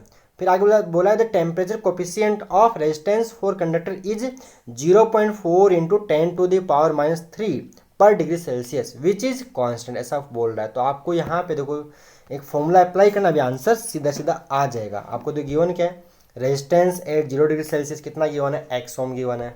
फिर आगे क्या बोल रहा है, रेजिस्टेंस 80 डिग्री सेल्सियस, इसको मैंने RT बोला है, यहाँ पे क्या लिख रखा है, ये RT लिखा हुआ, RT 3x ओम गिवन है। और क्या गिवन है, temperature coefficient resistance alpha given है, कितना गिवन है, 0.4 इंटू 10⁻² पर डिग्री सेल्सियस आपको गिवन है। तो एक फॉर्मूला आपको ये लगाना होगा, RT is equal to R0 into 1 plus alpha delta T, where delta T is the difference of temperature. आपको जब भी टेम्परेचर डिफरेंस निकालना है तो डिग्री सेल्सियस से केल्विन में चेंज नहीं करना है। क्यों नहीं करना बच्चों, क्योंकि डिग्री सेल्सियस और केल्विन जो टेम्परेचर का डिग्री सेल्सियस और केल्विन में जो टेम्परेचर का चेंज है वो सेम आता है, ठीक है। तो आपको इसमें एसआई में चेंज करने की कोई ज़रूरत नहीं है। जब आप डिफरेंस निकाल रहे हो तो इसको एसआई में, एसआई यूनिट क्या होती है केल्विन टेम्परेचर की, उसमें करने की कोई ज़रूरत नहीं है। तो फॉर्मूला अप्लाई कर दिया, देखो यहाँ पे आर टी की वैल्यू गिवन है, आर नोट गिवन है 1 प्लस एल्फा डेल्टा टी। यहाँ पे टी शुरू में 0 है भाई, 0 डिग्री पे गिवन है और टी आपको फाइंड आउट करना है। ये टी हो गया, इसको देखो ये इक्वेशन बन गई बच्चों। अब ये इक्वेशन बन गई, इसमें कुछ बचा नहीं है, एल्फा टी ये आ गया, एल्फा की वैल्यू पुट कर दीजिए। इसको आप सोल्व करोगे तो आपको ये बच्चों एल्फा यहाँ से पुट करोगे तो आपको टी की वैल्यू क्या मिलेगी 500 डिग्री सेल्सियस का आंसर मिलेगा। यानी आप फॉर्मूला कौन सा अप्लाई करना है, R T is equal to R nought into 1 plus alpha delta T. बच्चों हो सकता है आपको टेम्परेचर शुरू में 0 डिग्री ना दे, तो इसको इसी फॉर्मूले को आप कन्वर्ट कर लेना ऐसा कि शुरू में टेम्परेचर 0 डिग्री सेल्सियस नहीं है, मान लो कुछ, जैसे मान लो 10 डिग्री पे इतना रेजिस्टेंस है और बाद में इतना रेजिस्टेंस हो गया तो आप टेम्परेचर बताइए। तो इसको आप फिर ऐसे लिख सकते हो R T two second temperature, यहाँ होता है R T one first temperature into 1 plus alpha delta T भी आप इसको कर सकते हो, ठीक है। ये जीरो, अगर तो स्पेशल जीरो वाला केस तो स्पेशल था ना यहाँ पे, तो आप इसको ऐसे T1 T2 से भी, यानी ये होता है इनिशियल टेम्परेचर पे रेजिस्टेंस और ये होता है फाइनल टेम्परेचर पे रेजिस्टेंस होता है, ठीक है। और सेम फॉर्मूला बनता है रेजिस्टिविटी का, आप यहाँ पे आर की जगह रो भी कर सकते हो, रेजिस्टिविटी भी कर सकते हो, और बुक में रेजिस्टिविटी का फॉर्मूला लिखा हुआ है, ठीक है। चलिए ये क्वेश्चन सिलेबस में, ऐसा नहीं सारे सिलेबस में नहीं, वो तो 2 थे, मीटर ब्रिज पोटेंशियोमीटर नहीं था, बाकी सब है सिलेबस के अंदर। चलिए आगे बात करते हैं। नेक्स्ट क्वेश्चन यहाँ पे जो 2018 में आपसे पूछा हुआ है, obtain necessary condition for balancing state of Wheatstone bridge by using Kirchhoff's law draw necessary circuit diagram. 18 में पूछा, 21 में पूछा और 23 में, तो ये अपन ने क्वेश्चन ऑलरेडी कर लिया है। मतलब कौन सा, व्हीटस्टोन ब्रिज की बैलेंस कंडीशन का डेरिवेशन जो P by Q equal to R by S। तो अब तो आपको भरोसा हो रहा होगा कि बोर्ड एग्जाम में क्वेश्चंस रिपीट तो होते हैं, तो PYQs करने जरूरी है, PYQs करने चाहिए। और मैं तो बोल रहा हूँ PYQs करके आप जाओगे ना, आपने कुछ नहीं पढ़ा है, PYQs भी कर जाओगे तो आप आराम से अच्छे मार्क्स से पास हो जाओगे, गारंटी है। देखना ऐसा होता है, हर साल होता है। आप नहीं मानते हो, आपके सीनियर से पूछना एक बार, जो स्पेशली 2023 में जिन्होंने एग्जाम दिया था उनसे पूछना, क्योंकि 2023 में क्या हुआ था, बोर्ड ने ब्लूप्रिंट निकाला था और मैंने भी क्वेश्चन बताया था ब्लूप्रिंट के अकॉर्डिंग, तो था वो मैं ऊपर नीचे कर दिया, तो डेरिवेशन सारे मैंने इंपॉर्टेंट क्वेश्चन बताए, वो क्वेश्चन ऐसे बाद में मिल गए सारे, लेकिन पेपर ब्लूप्रिंट के अकॉर्डिंग नहीं था। कहाँ से उठाया सारा पेपर, PYQ से उठा दिया, पूरा का पूरा पेपर PYQ से था 2023 का। तो आप चाहो तो मैच कर सकते हो, 2023 से पहले जो क्वेश्चन है उनको देखिए, आपके पास अभी देख लो, आप 2023 का पेपर देखिए और 22 से लेकर 13 तक क्वेश्चन देखिए, आपको मैच हो जाएंगे, सारे क्वेश्चन आपको मिल जाएंगे। चलिए आ जाते बोर्ड एग्जाम 2017 से अपन शुरू करते हैं। तो 2017 का first question, define drift velocity of electron in a conductor. ये ड्रिफ्ट वेलोसिटी की डेफिनेशन आप 2024 के ढंग से याद कर लेना, डिफाइन ड्रिफ्ट वेलोसिटी। तो ड्रिफ्ट वेलोसिटी क्या होती है बच्चों, एक जो कंडक्टर है ना, अगर आप उसमें लगा दो इलेक्ट्रिक फील्ड लगा दो, तो उसके जो इलेक्ट्रॉन्स है वो इस इलेक्ट्रिक फील्ड के अपोजिट जिस वेलोसिटी से मूव करेंगे उसको हम बोलते हैं ड्रिफ्ट वेलोसिटी बोलते हैं। तो यहाँ इसकी डेफिनेशन लिखिए, आप पढ़ लीजिएगा। क्या बोला, देखो drift velocity, it may be defined as the average velocity gain by the free electrons of a conductor in the opposite direction of the externally applied electric field. ये डिफरेंस आपको याद कर लेनी चाहिए, ठीक है। अगला क्वेश्चन जो सिंपल न्यूमेरिकल है, जो आपका टर्मिनल वोल्टेज होता है, EMF होता है, और जो इंटरनल रेजिस्टेंस है उसके ऊपर V equal to E minus IR के ऊपर सिंपल न्यूमेरिकल। तो पहले सवाल पढ़ते हैं, उसके बाद इसको अपन सोल्व भी कर लेते हैं। तो क्वेश्चन क्या बोला है, बोल रखा है a battery of electromotive force 12 volt, यानी EMF गिवन है, and internal resistance 2 ohm is connected to a resistor.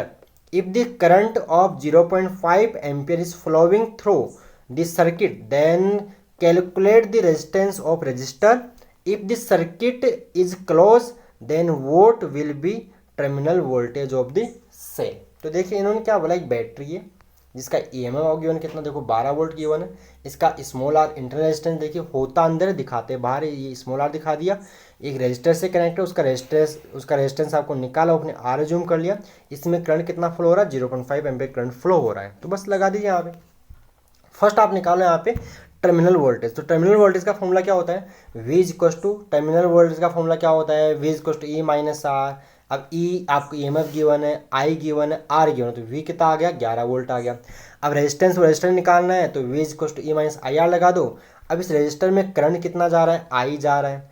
इसका रेजिस्टर अपने क्या जूम, रेजिस्टेंस क्या जूम कर लिया, R जूम कर लिया। तो ओम्स लॉ से V इक्वल टू क्या हो जाएगा, I इंटू R हो जाएगा। तो अब इस V को आप IR कर दो, ठीक है। तो यहाँ से आपको बच्चों ये मिलेगा, क्या मिलेगा, देखिए यहाँ पे, अच्छा यहाँ पे इन्होंने क्या किया, देखो मैंने क्या कर दिया, यहाँ पे मैंने शॉर्टकट मारा, यहाँ पे E minus I are, E minus I are किसके इक्वल है, V के इक्वल। तो इसकी वैल्यू अपने लिख दिया 11 वोल्ट रख दी। इसको सोल्व करने में R कितना आएगा, 22 ओम आ जाएगा। Simple numerical, formula based numerical, exam में ऐसे न्यूमेरिकल आते हैं, न्यूमेरिकल से डरना नहीं होता। और वैसे ही फिजिक्स में अगर आपको न्यूमेरिकल सोल्व करना है ना, तो सबसे पहले आप सवाल को ध्यान से पढ़िएगा। आधा काम सवाल ध्यान से पढ़ने से हो जाता है, करना क्या है। उसके बाद कौन सा डेटा गिवन है वो समझ में आएगा, उसके बाद फॉर्मूला कौन सा लगेगा वो देखिए, उसके बाद कैलकुलेशन होती है जो आपको करना होगा। चलिए आगे बात करते हैं अपन नेक्स्ट क्वेश्चन नंबर, इसका जो गिवन है, what is Ohm's law. Ohm's law क्या होता है, इसके और डेफिनेशन लिखनी है। Right any two limitations of it, आपको ओम्स लॉ की डेफिनेशन बतानी है। तो ओम्स लॉ देख लीजिए, 10th क्लास से पढ़ते आ रहे हो, V डायरेक्टली प्रोपोर्शनल I, ये ओम्स लॉ होता है। तो the current flowing through a conductor is directly proportional to the potential difference applied across its end provided the temperature and other physical condition remains unchange. मतलब क्या होता है, किसी wire में, किसी कंडक्टर में जो करंट फ्लो होता है वो किसके डायरेक्टली प्रोपोर्शनल है, पोटेंशियल डिफरेंस के। जितना पोटेंशियल डिफरेंस होगा उतना ही करंट फ्लो होगा। अगर कोई पोटेंशियल डिफरेंस नहीं है तो करंट कितना हो जाएगा, 0 हो जाएगा, ठीक है। तो यहाँ से potential difference directly proportional current करना है, V डायरेक्टली प्रोपोर्शनल I, तो यहाँ से R आएगा। R को भी एक प्रोपोर्शनलिटी कांस्टेंट, इसको हम क्या बोलते हैं, रेजिस्टेंस बोलते हैं, रेजिस्टेंस ऑफ कंडक्टर इसको बोलेंगे। इसकी यूनिट होती है वोल्ट पर एम्पियर, जिसको अपन ओम भी बोलते हैं। तो ये तो हो गई यूनिट की वगैरह की बातें होगी। आगे इसकी लिमिटेंस, तो बच्चों क्या होता है, जब भी आपकी मान लीजिए जो V है, तो V I जो रिलेशनशिप है वो, अगर आप यहाँ पे V और I लो, तो ओम्स लॉ में क्या होता है, अब मैं बात करूँ लिमिटेशंस, कमियों की बात कर रहा हूँ। ओम्स लॉ की औकात समझिए, लिमिटेशन मतलब इसकी कमियाँ, लिमिट क्या रहेगी। तो जब भी आपका जो V I रिलेशनशिप है, तो ओम्स लॉ में क्या होता है, V और I के बीच ग्राफ कैसा बनता है, एक स्ट्रेट लाइन ड्रॉ होती है। ये आपके प्रैक्टिकल में भी गिवन है। तो मान लीजिए जो वी आई रिलेशनशिप है वो हो जाए नॉन लीनियर, मतलब V और I के भी जो ग्राफ वो एक स्ट्रेट लाइन नहीं हो, तो ओम्स लॉ काम नहीं करेगा। उसके बाद जो करंट है वो वोल्टेज के साइन पे डिपेंड करेगा। मतलब क्या है कि अपने पास मान लीजिए कंडक्टर है, इसमें मान लो यहाँ पे इस टाइम करंट फ्लो हो रहा है, अगर मैं क्या करूँ, वोल्टेज का साइन चेंज कर दूँ, मतलब ऐसा कर दूँ मान लीजिए, तो अब इससे करंट फ्लो नहीं होगा। ये खासियत वैसे होती है सेमी कंडक्टर्स के अंदर, तो तब भी ओम्स लॉ काम नहीं करता। और वैसे भी Ohm's law is valid only for conductors, Ohm's law conductors में काम करता है। तो मैंने कुछ यहाँ पे 2 ही पूछी, मैंने यहाँ पे 2 3 लिखी हुई, 3 4 लिखी हुई यहाँ पे देखिए। तो फर्स्ट यहाँ पे V I relationship, limitations of Ohm's law, V I relationship is non-linear. Second, V I relationship depends on the sign of V for the same absolute value of V. उसके बाद V I relationship is non-linear, ठीक है। ये तो ऊपर लिख देना, V I, ये तो ऊपर हो गया, 2 बार राइट कर दे तो डबल हो गया, ठीक है। सेकंड, फोर यहाँ पे थर्ड मान लीजिए, the straight line V I graph does not pass through the origin. अगर आप V और I में ग्राफ ड्रॉ करो और वो ओरिजिन से पास नहीं हो तो भी ओम्स लॉ वैलिड नहीं रहेगा। तो कुछ इसकी लिमिटेशन आपको बतानी थी। तो ये थे बोर्ड एग्जाम 2017 के क्वेश्चन। आगे आ जाते हैं बोर्ड एग्जाम 2016 के अंदर। तो क्या बोला है, determine the resistance of resistor with the help of given V I graph. आपको V I ग्राफ गिवन है, V I graph straight line में ओम्स लॉ वैलिड होगा। तो R देखो बच्चों क्या होता है, R होता है change in potential upon change in current. तो यहाँ देखो पोटेंशियल कितना चेंज हो रहा है, 0 to 8, तो 8 माइनस 0 डिवाइड बाई पोटेंशियल कितना चेंज हुआ, शुरू में क्या है 0, फिर कितना हो गया 8, तो 8 माइनस 0। करंट कितना चेंज हुआ, शुरू में 0, यहाँ क्या हो गया देखो 0.1, 0.2, 0.3, 0.4, तो 0.4 माइनस 0 कर लीजिए। इसको आप सोल्व करो तो आपको इसका आंसर मिल जाएगा, ठीक है। यहाँ पे करंट गिवन है तो ये एम्पियर में, वोल्टेज गिवन है वाई एक्सिस पे तो वोल्ट में गिवन था, एसआई में गिवन है।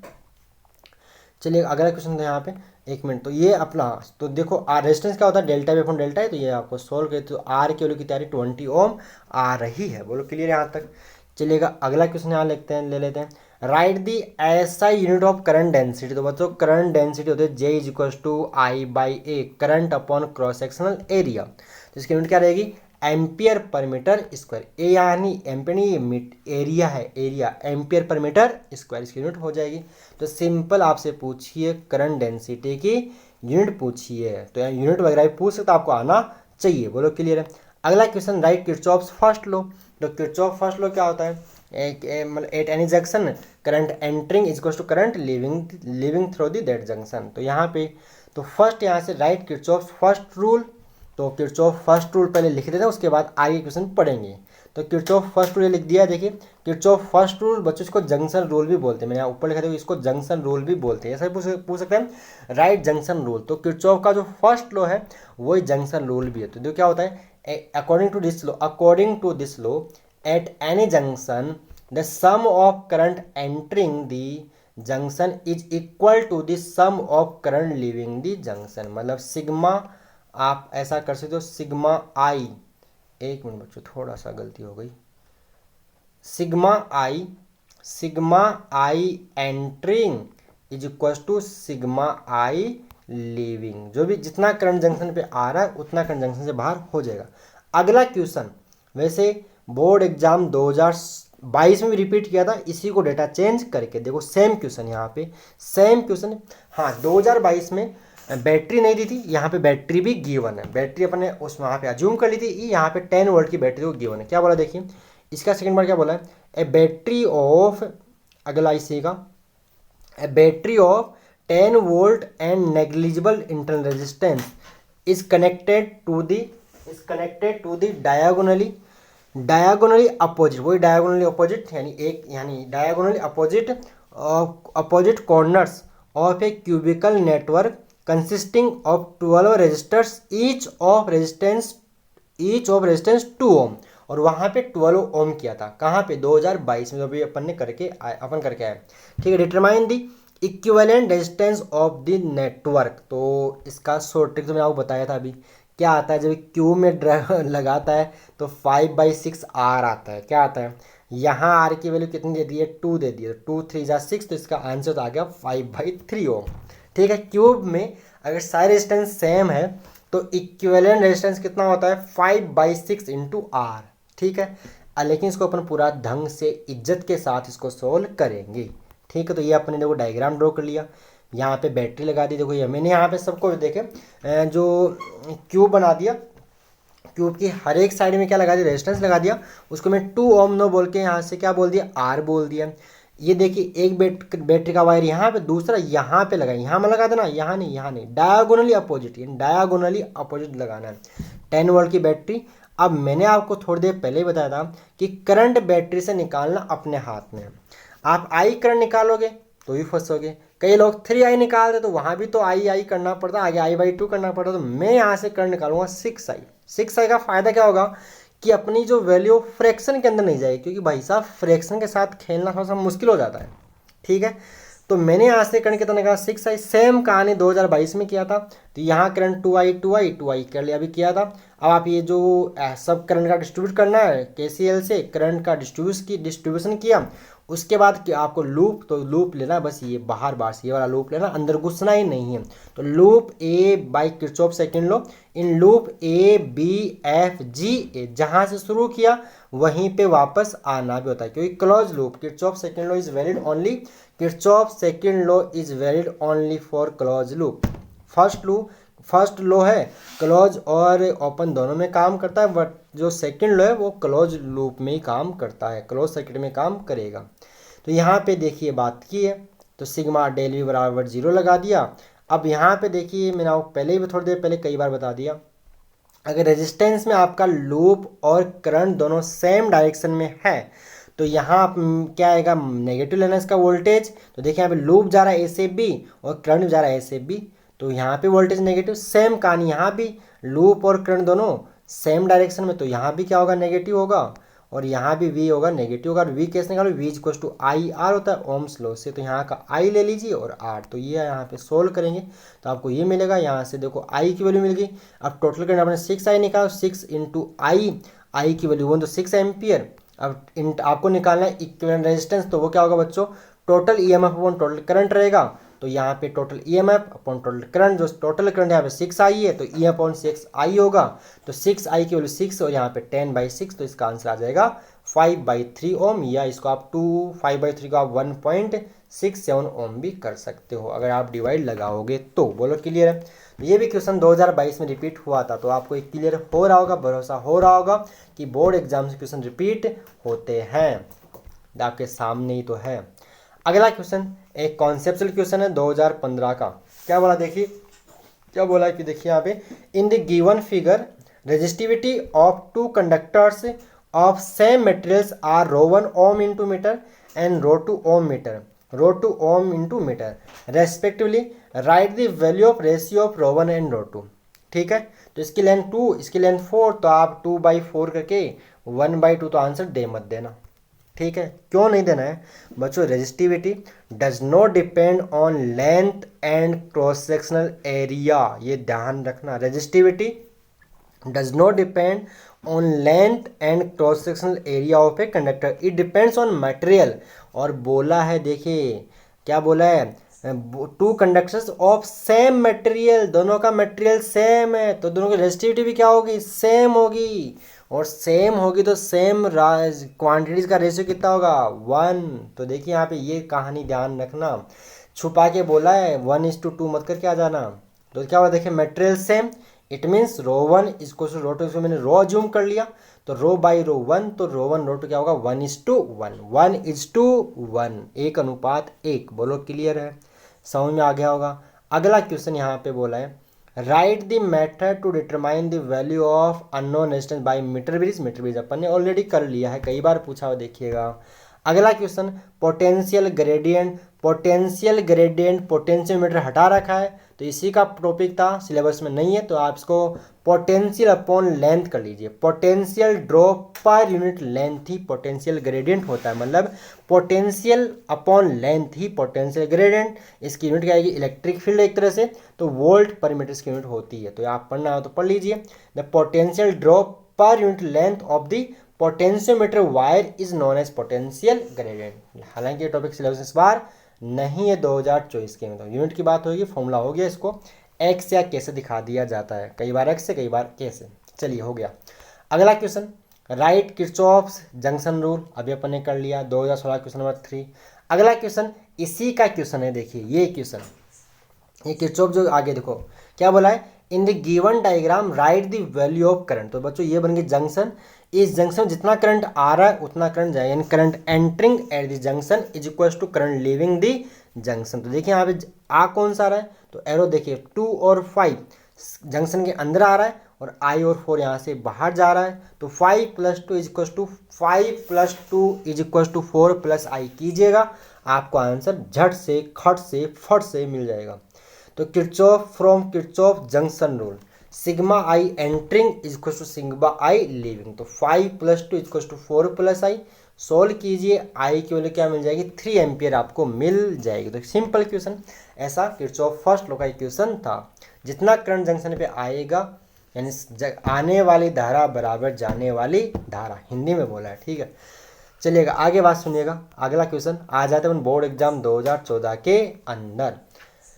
तो देखिए, एक carbon resistor has a value of 62 × 10⁻³ ohm with a tolerance of 5%, right colour code for this resistor in sequence. तो देखिए यहाँ भी आपको ये ट्रिक लगानी है, B B ROY, great Britain, very good wife. तो 6 के लिए ब्लू आएगा, फिर यहाँ पे क्या बोला 2 के लिए रेड आएगा, 3 के लिए क्या होता है भाई साहब, ऑरेंज होता है, और फिर ये 5% होता है गोल्डन कलर। तो होगा ब्लू, रेड, ऑरेंज और गोल्डन, इस ट्रिक से हो जाता है। चलिएगा आगे आ जाते हैं। नेक्स्ट क्वेश्चन बोर्ड एग्जाम के लिए इंपॉर्टेंट क्वेश्चन 2024 के लिए, आप इसको थोड़ा ढंग से करके जाना है।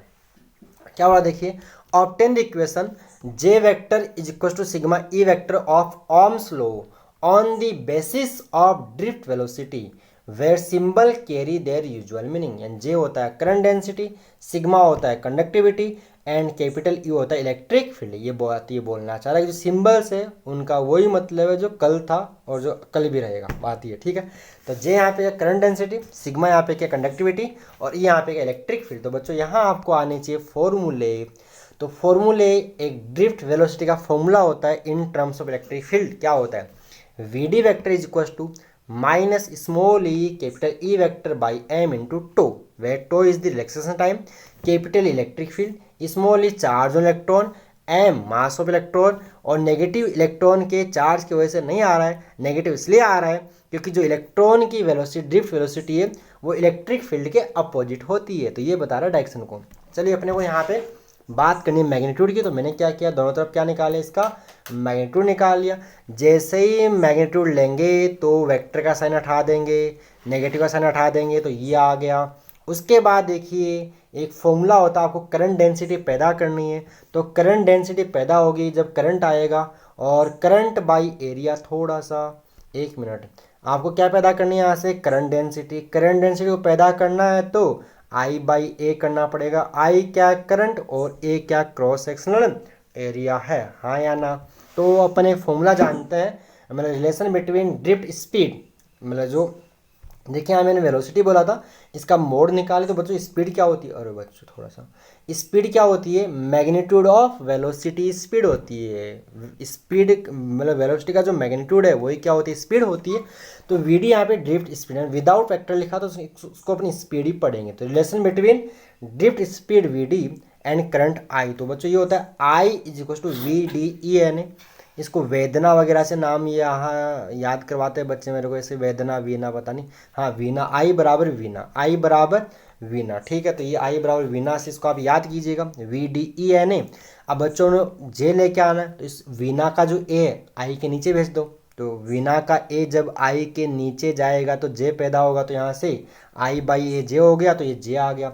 अब देखो जे बराबर वी डी ई एन आ गया। तो यहाँ पे वी की जो देखो पुटिंग, जो ऊपर जो वी की वैल्यू है, ये वी की वैल्यू आप यहाँ पे पुट करोगे तो बच्चों आपको ये मिल जाएगा, ये तो ये मिल गया। जे बराबर ऐसा आ गया। अब अपने को देखिए दिमाग लगाना है, दिमाग अपने पास होता है कि जे बराबर सिग्मा ई चाहिए। तो इस ई के साथ जो आ रहा है ना उसको, या तो देखो बच्चों वैसे होता है क्या, देखिए रेजिस्टेंस का, चलो बात बताते हैं, काम की बात बताते हैं। रेजिस्टेंस का जो फॉर्मूला होता है बच्चों, रेजिस्टेंस सारी बात बता रहा हूँ, रेजिस्टेंस का जो फॉर्मूला होता है वो होता है m l upon n e square tau होता है।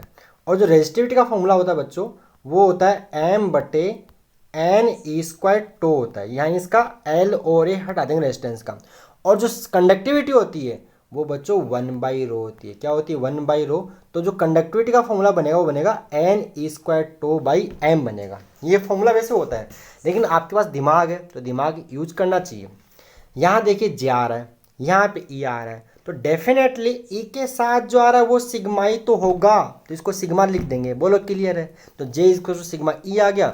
अब वेक्टर फॉर्म में लिखना है तो बच्चों करंट डेंसिटी और इलेक्ट्रिक फील्ड दोनों की डायरेक्शन सेम होती है, तो इसको अपन J vector is equal to sigma E vector भी लिख सकते हैं। तो ये बात आने से लिख दी है।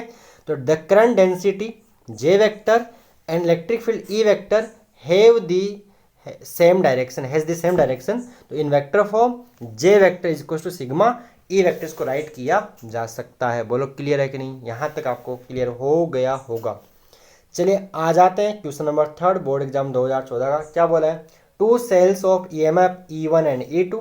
जब अपन बुक में करते हैं इसको अपन ये वाला ई लेके करते हैं, यहाँ पे कैपिटल ई गिवन, उससे कोई फर्क पड़ने वाला नहीं है, ठीक है। E1 and E2 are connected in series, their internal resistances are R1 and R2 respectively. Compute the equivalent EMF and equivalent resistance. आपको क्या निकालना है, दो, इन्होंने बोला कि 2 सेल है जिनका इंटरनल रेजिस्टेंस ये है और EMF ये है इनका। तो आप इनका बताओ total EMF and equivalent EMF बताओ और इक्विवेलेंट रेजिस्टेंस आप बताइएगा। तो देखो डायग्राम ड्रॉ कर लिया।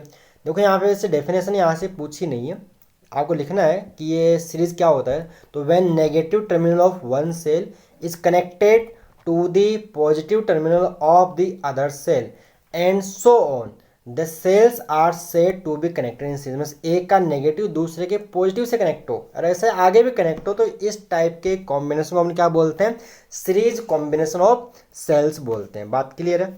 तो मैंने आप ऐसे वैसे बोल ही रखा है। तो 2 सेल्स हैं, एक का EMF E1 और इंटरनल रेजिस्टेंस R1, ए का ईएमएफ E2 और इंटरनल R2। मैंने यहाँ पे करंट क्या जूम कर लिया, I। रीजन, इस सीरीज के अंदर सीरीज कॉम्बिनेशन में करंट क्या होता है, सेम होता है। फिर अपन क्या करेंगे, देखिए ये हो गया सीरीज। अपन क्या चाहते हैं, इनका निकालना चाहते हैं इक्विवेलेंट ईएमएफ, बस दोनों सेल को उठा के एक ही सेल लगाए तो उसका ईएमएफ क्या हो, तो अपन ने वो अज्यूम करा इक्विवेलेंट, और इसका जो इक्विवेलेंट रेजिस्टेंस क्या अज्यूम कर लिया मैंने, आर इक्विवेलेंट अज्यूम कर लिया। तो इसको आप पॉइंट बोल दीजिए ए, ये बी सी। इस पॉइंट को बच्चों वैसे बोलना चाहिए ए, आप लिख देना, इसको आप बोलना चाहिए सी, क्योंकि देखो अपन ने इसको उठा दिया, ये उठा के ए के, ये पॉइंट हो गया आपका ए और ए सी। अब करना कुछ नहीं, आपको यहाँ पे आना चाहिए relation between terminal voltage, EMF and internal resistance, जो होता है V is to E minus I R, ये फॉर्मूला होता है। तो आप फर्स्ट क्या कीजिए, आप E1 सेल का निकालो टर्मिनल वोल्टेज, मतलब इसके टर्मिनल के ऊपर वोल्टेज, यानी ए और बी पे वोल्टेज, ए और बी पे जो वोल्टेज है, डिफरेंस है, वो क्या होगा।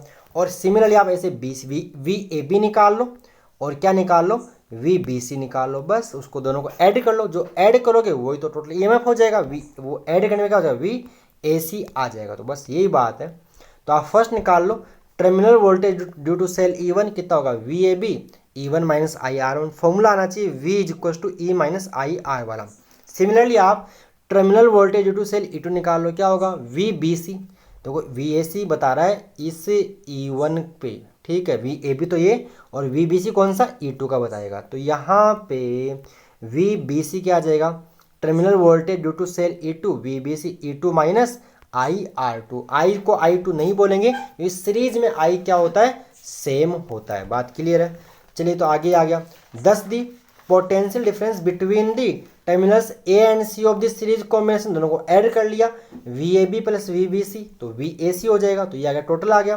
तो वी ए सी की वैल्यू आपको मिल रही ये वाली, ठीक है, इसको मैंने इक्वेशन फर्स्ट बोल दिया। चलिए आगे देखिएगा।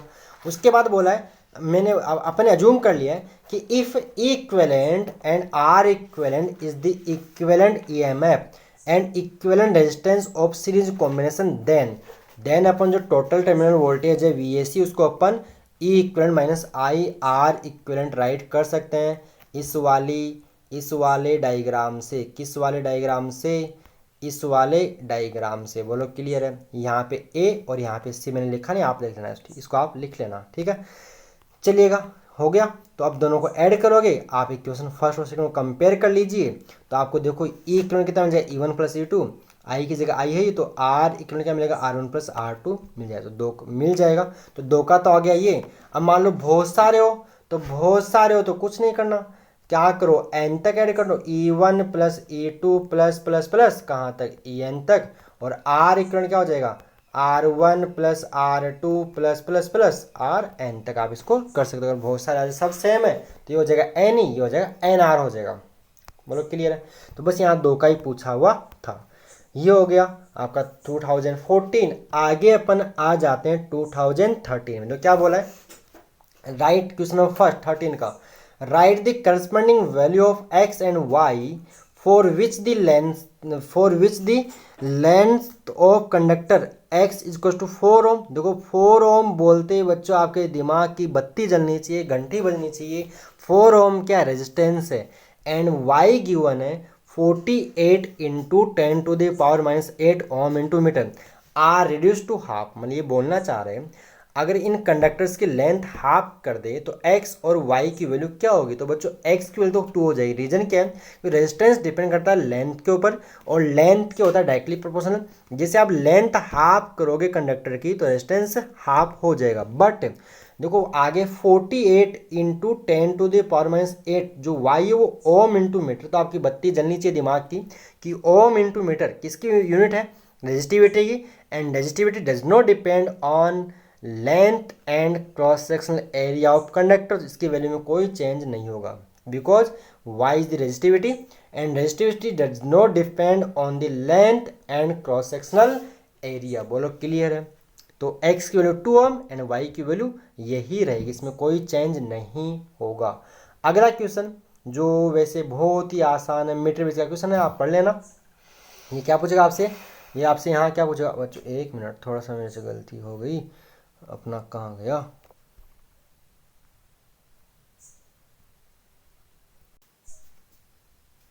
हाँ तो देखिए आगे देखेगा अपना क्वेश्चन नंबर सेकंड क्या बोला है, in the given circuit diagram find the value of unknown resistance S in the balancing condition of meter bridge. तो मीटर ब्रिज है, देखिए इसको देख के उड़ाना है। कैसे उड़ाओगे, ये बटा ये लेन बराबर ये बटा ये लेन। तो देखो क्या करोगे, 4 बटा ये लेन कितनी है, देखिए 40 बराबर एस, ये लेन देखो पूरी क्या होती है 100, तो 40 तो कितनी आएगी 60 आएगी। तो देखिए बच्चों 0 0 कैंसिल आउट, 4 से 4, तो एस के लिए कितनी आ जाएगी यहाँ पे 6 ओम आ जाएगी। ठीक है, ये बटा ये वाली लेन इज इक्वल टू ये अपॉन ये वाली लेन, टोटल 100 होती है, 40 ये गई तो कितनी बचेगी 60 बचेगी। बाकी यहाँ मैंने इसको सोल्व करके भी आपको बता रखा है।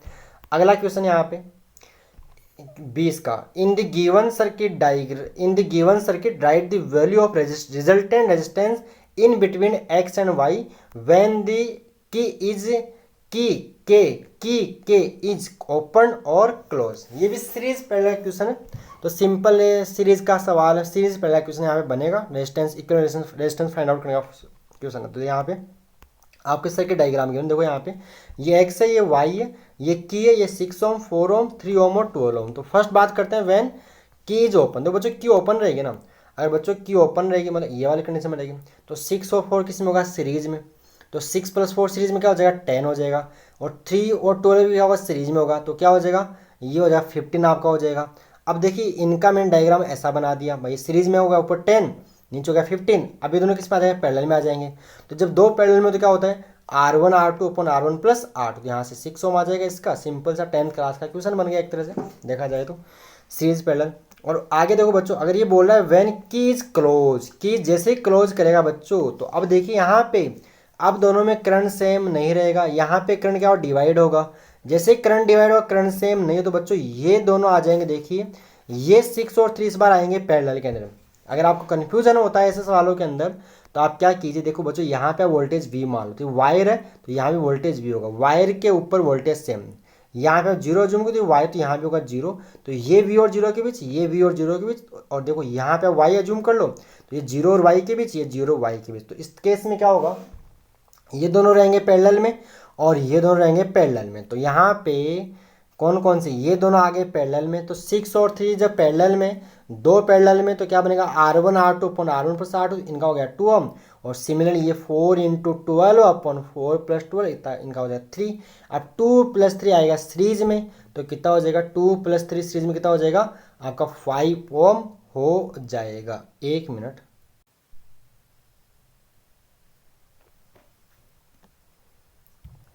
चलिए आगे देखिएगा। ठीक है हो गया। अगला question, question number 3 right Kirchhoff's first rule हो गया, इसको जंक्शन रूल भी बोलते हैं, law of junction.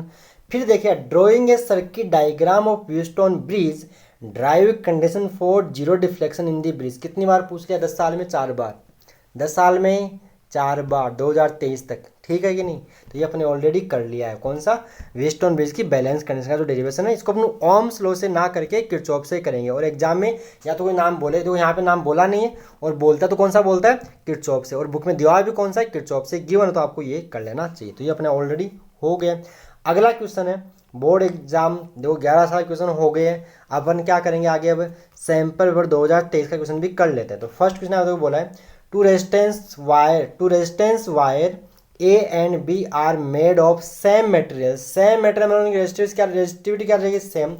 Wire A has twice the length and twice the radius of wire B, the ratio of resistance of A and B will be। दो wire है, ठीक है, A और B दोनों same material से बने, लेकिन wire A की लेंथ भी क्या है ट्वाइस है B से, और रेडियस भी क्या है ट्वाइस है। तो आपको इनका R निकाला, तो बच्चों R का जो रेशियो बताना आपको R का, तो बिकॉज R क्या होता है रो एल बाई, तो R को आप रो एल ए अपॉन ए मतलब एरिया लेंथ ऑफ ए और एरिया ऑफ ए, यहाँ पे रो तो सेम रहेगा, लेंथ ऑफ बी और एरिया ऑफ बी यहाँ पे रहेगा। अब इसको आप सोल्व तो ऐसा बन जाएगा।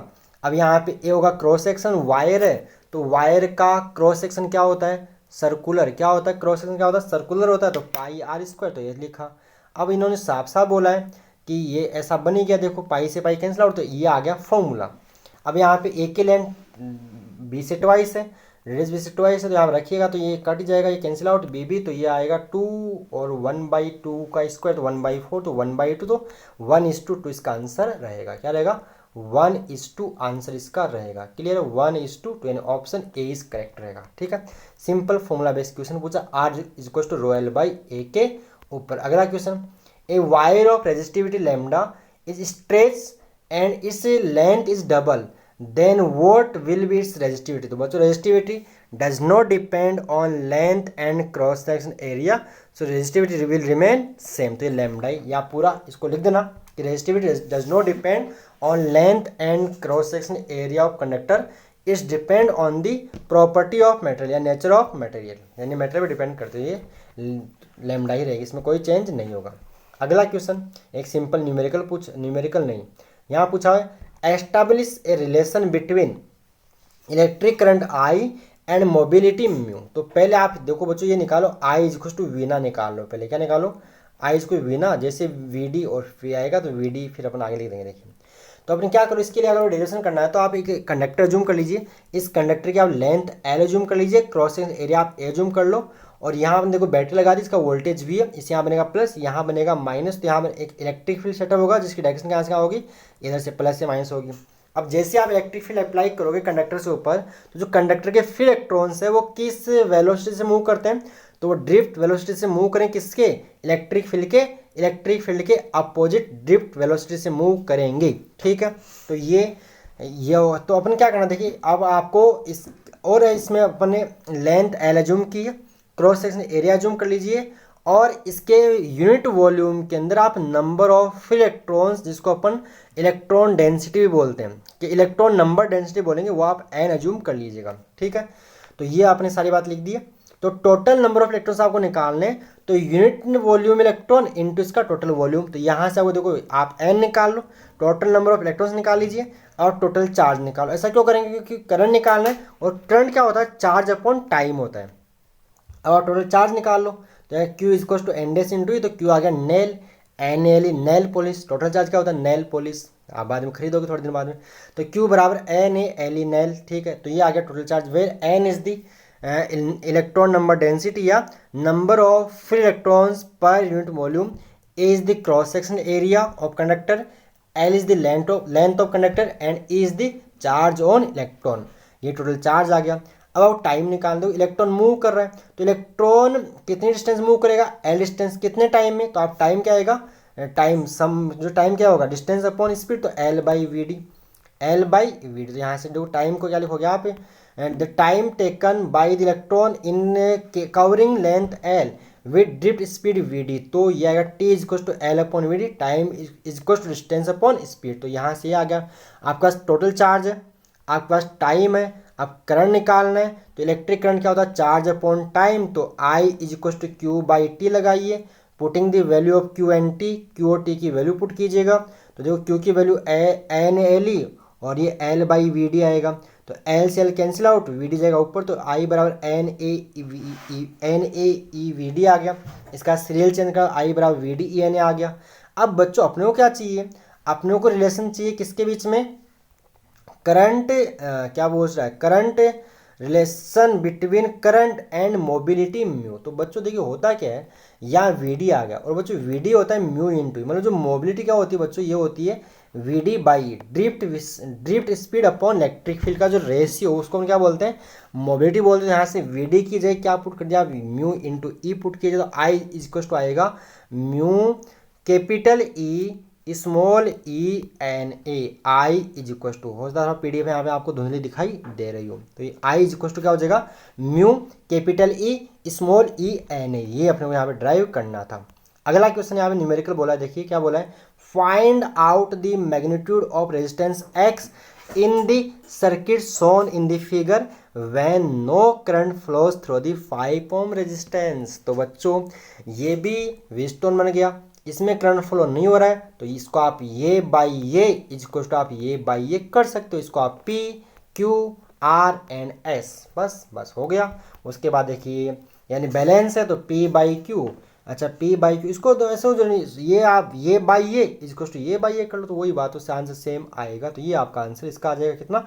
6 ओम सिंपल व्हीटस्टोन बेस का क्वेश्चन था। ठीक हो गया।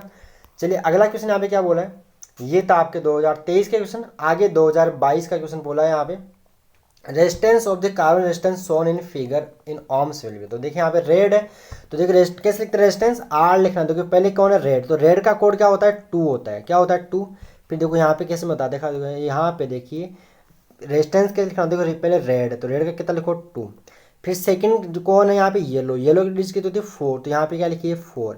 फिर आएगा इंटू 10 टू द पावर में, पावर में कौन जाएगा, थर्ड कलर ब्राउन के लिए कितना होता है, ब्राउन के लिए 1, तो ये आ गया 224। फिर आगे लगाएंगे प्लस माइनस, गोल्डन के लिए लगाते हैं 5%, तो आएगा 24 इंटू 10 टू द पावर 1 यानी 240 प्लस माइनस 5%। देखो ये तो गलत हो गया वैसे, क्योंकि 10% होगा नहीं। गोल्डन के लिए क्या होता है प्लस माइनस 5%, तो ये भी नहीं होगा, तो या तो ये होगा या ये। अब यहाँ पे देखो फर्स्ट कौन है, फर्स्ट यहाँ पे रेड, रेड के लिए 2, तो 2 से स्टार्ट ही हो रहा है, तो option D is correct, option इसका डी सही रहेगा। 2022 का सिंपल सा क्वेश्चन था।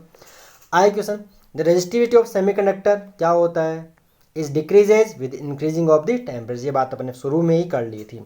अगला question, draw a circuit diagram for comparison of EMF of 2 primary cells with the help of potentiometer. ये अपन ने बोर्ड एग्जाम 2020 का क्वेश्चन नंबर 3 देखिएगा, ठीक है, तो ये भी अपना हो गया। आए क्वेश्चन नंबर 4 बोल रहा है, write 2 differences between the terminal voltage V and EMF of the cell. तो ये आपको टर्मिनल वोल्टेज और ईएमएफ इसका मतलब आपको डिफरेंस बताना है। तो देखिए आप बता दीजिए, मैं आपको बोल देता हूँ, टर्मिनल वोल्टेज क्या होता है, जब हम सेल से करंट ले रहे हैं उस टाइम जो सेल के टर्मिनल जो वोल्टेज होता है टर्मिनल वोल्टेज, और जब सेल ओपन सर्किट में यानी जब सेल से करंट नहीं ले रहे उस टाइम जो उसके जो टर्मिनल वोल्टेज होता है ईएमएफ होता है। और जो ईएमएफ की जो जो टर्मिनल वोल्टेज है वो ईएमएफ से लेस देन होगा अगर अपन सेल से करंट ले रहे हैं तो। और जिनमें जो रिलेशन होता है, relation between terminal voltage and EMF होता है V equals to E minus IR होता है। तो आप इसको एक बार PDF में ये पूरा आप आंसर आराम से ये लो पॉज करके आप इसको पढ़ लीजिए, ठीक है। अभी मैं पढ़ूंगा, आप इसको पढ़ लीजिए, ठीक है, क्लियर। तो ये आपको 2 डिफरेंस आपको यहाँ पे बताने थे। अब आगे रिलेशन अगर आपसे पूछ ले कि टर्मिनल वोल्टेज V और ईएमएफ E में क्या रिलेशन है, तो ये V is equal to E minus IR होता है, ये आपको पता होना चाहिए। अभी मैंने न्यूमेरिकल के ऊपर किया था 2017 के अंदर, ठीक है। चलिएगा आगे क्वेश्चन, ये तो पहले देखिए अभी तो किया था इन दी अभी in the given circuit diagram find the value of unknown resistance S in the balancing condition meter विच। तो ये बाई ये आप करोगे तो आपको आंसर मिलेगा 6 ओम। अभी तो किया ही था ये वाला। ये थे आपके चैप्टर नंबर 3 के प्रीवियस ईयर क्वेश्चन। 11 साल के हमने कर लिए PYQs और साथ में कर लिया 2023 और 2022 के सैम्पल पेपर के क्वेश्चन इस चैप्टर से। तो आपको ये तो आइडिया लग गया कि बोर्ड में क्वेश्चन रिपीट होते हैं। और बच्चों आप PYQs एग्जाम में करके जाओगे तो आपको क्वेश्चन रिपीट आपको मिलेंगे और पेपर अच्छा होगा, ठीक है। तो अगर आपको वीडियो अच्छा लगा तो वीडियो को लाइक कीजिए और चैनल अगर आपने सब्सक्राइब नहीं कर रखा तो कर लीजिए बच्चों। फ़ायदा क्या होगा, इसमें मेरा कोई ज़्यादा सवाल तो जैसे नहीं है, जैसे मैं आपको वीडियो अपलोड करूँगा उसका आपको नोटिफिकेशन मिलता रहेगा, ठीक है। और वैसे भी हम शिक्षा ही दे रहे, कोई गलत काम तो कर नहीं रहे, तो चैनल को सब्सक्राइब कर लीजिए। आपके लिए मेहनत करते हैं, अगर आप सब थोड़ा हमारा भी मोटिवेशन देखो बना रहेगा। सीधी सी बात ही है, सीधी सी बात से बात है कि हमारा मोटिवेशन बना रहेगा, ठीक है। चलिए तो ये थे चैप्टर नंबर 3 के आपके PYQs। आगे अपन चैप्टर नंबर 4 के जो PYQs है 2-3 दिन में आपको अपलोड कर दूंगा, ठीक है। ओके प्यारे बच्चों, धन्यवाद।